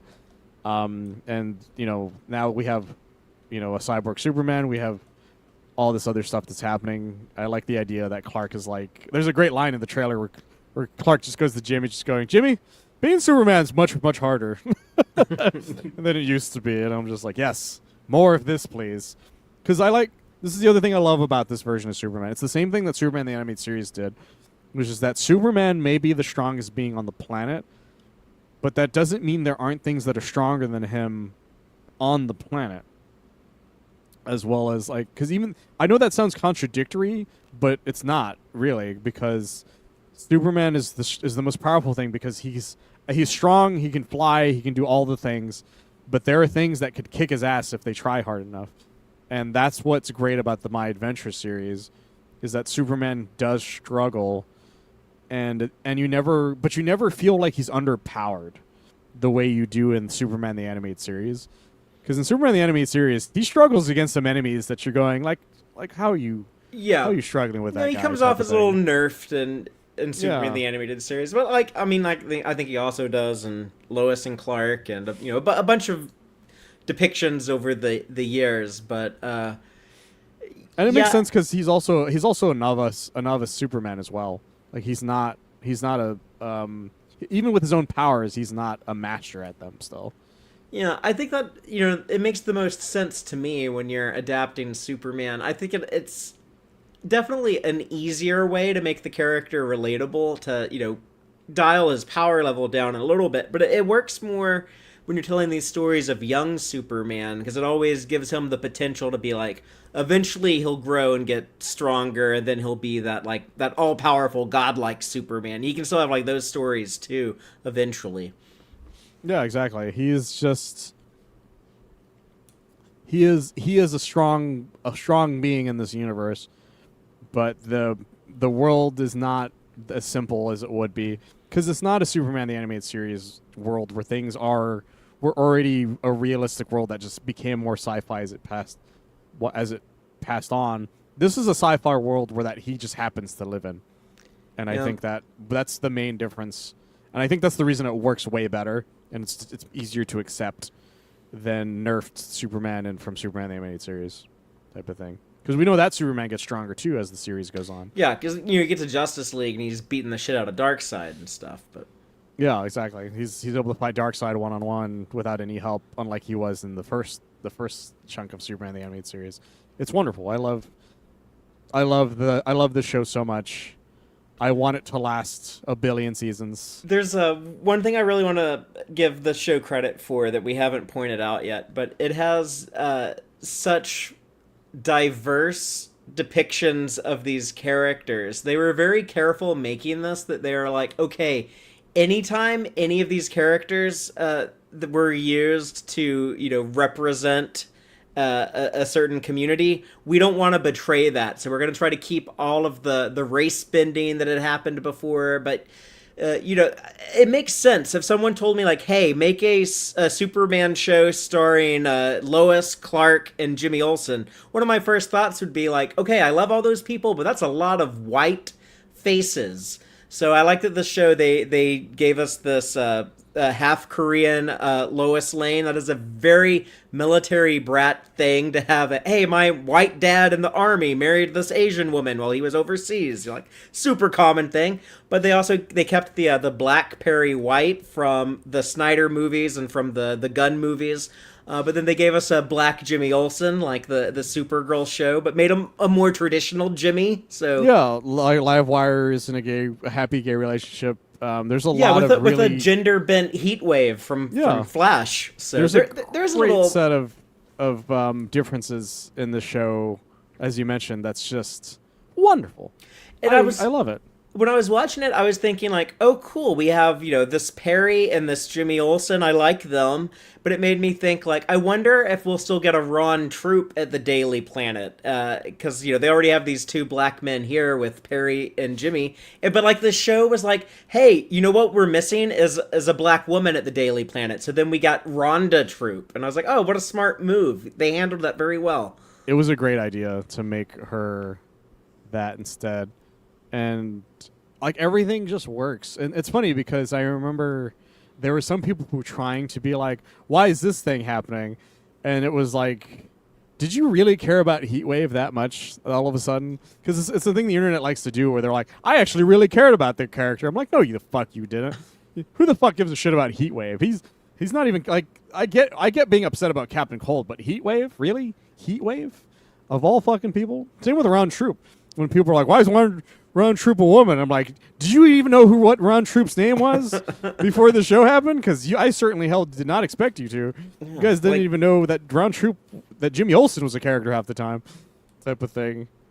Machuk does bring up a great point. I thought Jimmy was going to be gay in the first season.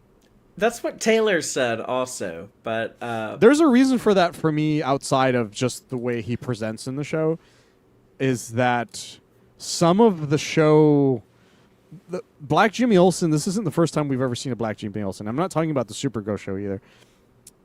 There was, and we brought it up before, which was the Max Landis American Alien Jimmy.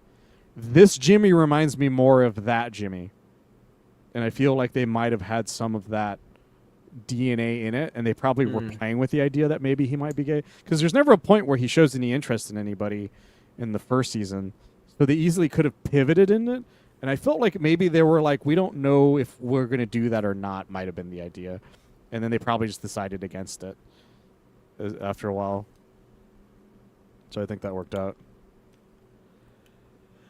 yeah, I mean, I'm a fan of like Jimmy and Kara, so I like how that worked out, but yeah, it does make me think that like, well, none of the hero characters, like no one there aren't any like queer characters in the super family in most like depictions. It would be kind of nice to I love the Livewire Heatwave relationship they gave us, but it would kind of be nice to see some queer characters that are part of the ensemble cast of the show. Yeah, they've done such a good job at making the Superman universe the most diverse it's ever been in a way that doesn't feel forced. And not at all. Yeah, it feels real. It feels reflective of the real world.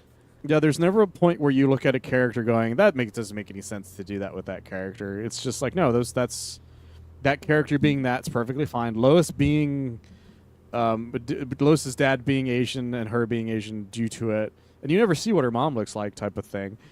And even a young Deathstroke is also very different, with versions of like Steel that are different. Like everybody is different in a way that makes sense in this world, and you don't ever once question it. And I think that works for me immensely. And I hope that we see more characters like that are old Superman characters reimagined. Yeah, I'm excited to see what other surprises they have in season 3. You know, like they already revealed Bizarro here as a big surprise in episode 1. So who knows what's next? But I'm excited to see it. Yeah, because we already know that some villains are coming back. I want to see if we find out if there's any more of the Kryptonian tech out there that never got used for a villain, or maybe there are villains that are not related to the Kryptonian tech. That's what I am hoping for. That was one of my few big criticisms of this show, but if I do think like what do I actually wish they would do different going forward? Basically every bad guy in this show, other than a few exceptions like Mixie, but they're just like they're there either using Kryptonian tech, or their villain origin story has to do with Kryptonian tech. There's a lot of Kryptonian tech based super. It's kind of like the Flash TV show, how the same machine that gives Barry Allen his Speed Force powers in the first episode, that the Star Lab experiment that did that, it was like the catalyst for so many villains in that show. It's kind of the same thing. It's like they just used the Kryptonian tech as an explanation for where did a heat wave and Livewire come from. So I would like to see some non-Kryptonian tech characters in season 3. Or I would like to see more like Livewire, where the tech altered their DNA instead, so they're not all wearing So they're all wearing Kryptonian technology the But whole she time. becomes like this badass anime character. She's basically like DC Universe Storm, like They calling down do lightning. such the opposite with her that normal Livewire would have done, but it works. And I think that's the other thing that I love about it. Somebody looked at Livewire and they're like, what if Livewire wasn't some shock DJ the way she was when she was created? What if she was a badass mercenary at the wrong place at the wrong time, who's then given immense power and knows how to fucking use it? It's so great. Uh, Machek's pointing out that Darkseid was hinted at twice. There was the Parademon in season 2. I don't know if I clocked the other Darkseid reference that we've gotten in the show, but I kind of think with just any Superman story, eventually they're gonna save like the New Gods and Darkseid for like kind of the end game is always kind of what they're thinking. I think. I'm hoping that if we ever get to the New Gods and Darkseid and all them, that it'll be after everything is more set up overall. Like I like the idea that Clark finally is like, I finally have a hold of everything. There's nothing else that'll surprise me, and then boom, in comes Orion or Yeah. something, just fucking with him. And he's like, for fuck's sakes. Like that's what I want. That's the perfect time to make him appear. Yeah, let Lex be the big bad for now, and then after we exhaust all of that, then we can elevate up to Darkseid. Also before we go, I would love to know more about some of the mystery characters in the intro, because in the intro he shows like the bad guys for the season. Right, There's some that we don't know what's going on in there. So. Yeah. We got a new opening credit sequence. They used the same one in seasons 1 and 2, so I liked that they changed it up here, and they also changed the ending. Like season 1, they would have all those Polaroid pictures in the end credits, and then they stopped that for season 2, but season 3, I don't know if they're going to keep doing this. I don't know if it's just in the first episode, but they do the Peacemaker thing. It's the DC Studios influence. It's the James Gunn influence. They like have the like when Clark goes on like that long list of all the things that would be better than solving the mystery, and he's talking about like the most Midwest. He's talking about like eating corn or. It made me laugh so much where he's just like, you know what, corn is more interesting than this. You're like, yeah. Clark, be real right now. But it's like that Peacemaker thing where like John Cena will go on a long rant or something that you can tell, like they cut it out of the episode, but then they saved it for the end credits, like the outtakes basically. This is what that felt like to me. Yeah, I'm really really excited to see if there's more of those, because that was so fucking funny. Because Clark is he's like, I don't want to do this, guys. I just want to do Halloween with my parents. That sounds fun. Oh, I forgot my favorite gag in the entire episode. The end of the episode, where after the adventure's done, he answers the door and there's 3 kids that are dressed in their costumes. And he's like, oh yeah. Great. It's a bird. It's a plane. And then it cuts to the little kid of Superman. I lost my shit. That was funny, yeah. It was such a cute idea, too. Like, someone should do that as Halloween costumes. It was so fucking funny. It was so funny. I'm very excited. I'm very, very excited. Yeah, I'm looking forward to seeing what's next. But as far as the Super Maniacs, next up will be our final show before seeing the Supergirl movie. Yeah, I'm very excited for that movie. I think we decided we were just gonna have our predictions. Yeah, our hopes, our concerns, our fears, and our predictions. All of that. We'll lay it all out on the record next week, and then of course we'll see the movie, and then I'm sure we'll have tons to say after we see it. So. Looking forward. This has been the big summer of Supergirl for us. Yeah, it's Superman summers has been a great thing to have, because we have Supergirl. We know that currently Man of Tomorrow's filming right now. Yeah, something to look forward to for next year. But yeah, that'll be another big one. Yeah, it's very, very exciting. I can't wait to see where we go with the world of Superman. I've said this time and time again.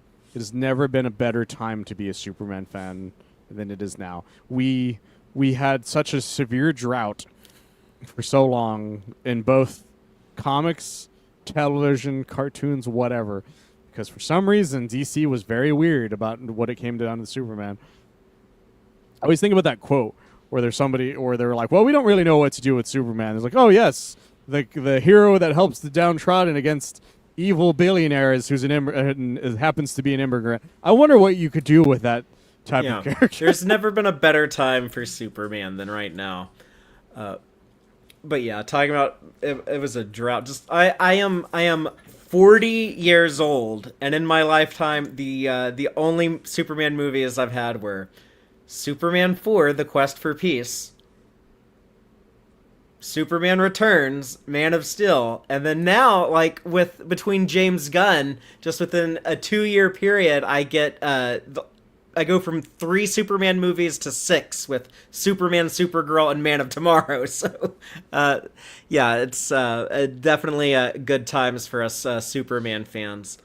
It's the best. I'm so happy. Like when I was growing up, I was this because I know other hero characters, they get the shit end of the stick even more than we did. Because I get when somebody's like, well, I'm a fan of Cyborg and he's not having anything. So I get when I'm like, hey, well, I'm a big Superman fan. We had these but the reason it bothered me the most was because Superman is the oldest character in existence. But anytime an anniversary happened, the oldest superhero in existence, not the oldest character. Yeah, sorry, not the oldest character. He's the oldest superhero in existence. And so anytime an anniversary rolled through, Batman, they were like, well, here's 80 billion pages worth of Batman merchandise you can buy for his 70th anniversary or whatever the fuck it was. And, like, it's like Superman, it's like when Superman had his anniversary, they're like, here's, I found this gum in my car, and I wrote Superman on it. Like, a happy anniversary. And you're like, what the fuck, dude? Like, what are you doing? I remember when the 75th anniversary happened, I was very excited because they did that really awesome short. If people have never seen it, go look it up. It's the wonderful Superman 75th anniversary short. Yeah, it's cool. It's a wonderful short. It ends with Man of Steel and New 52 Superman, because that's what it was made at the time.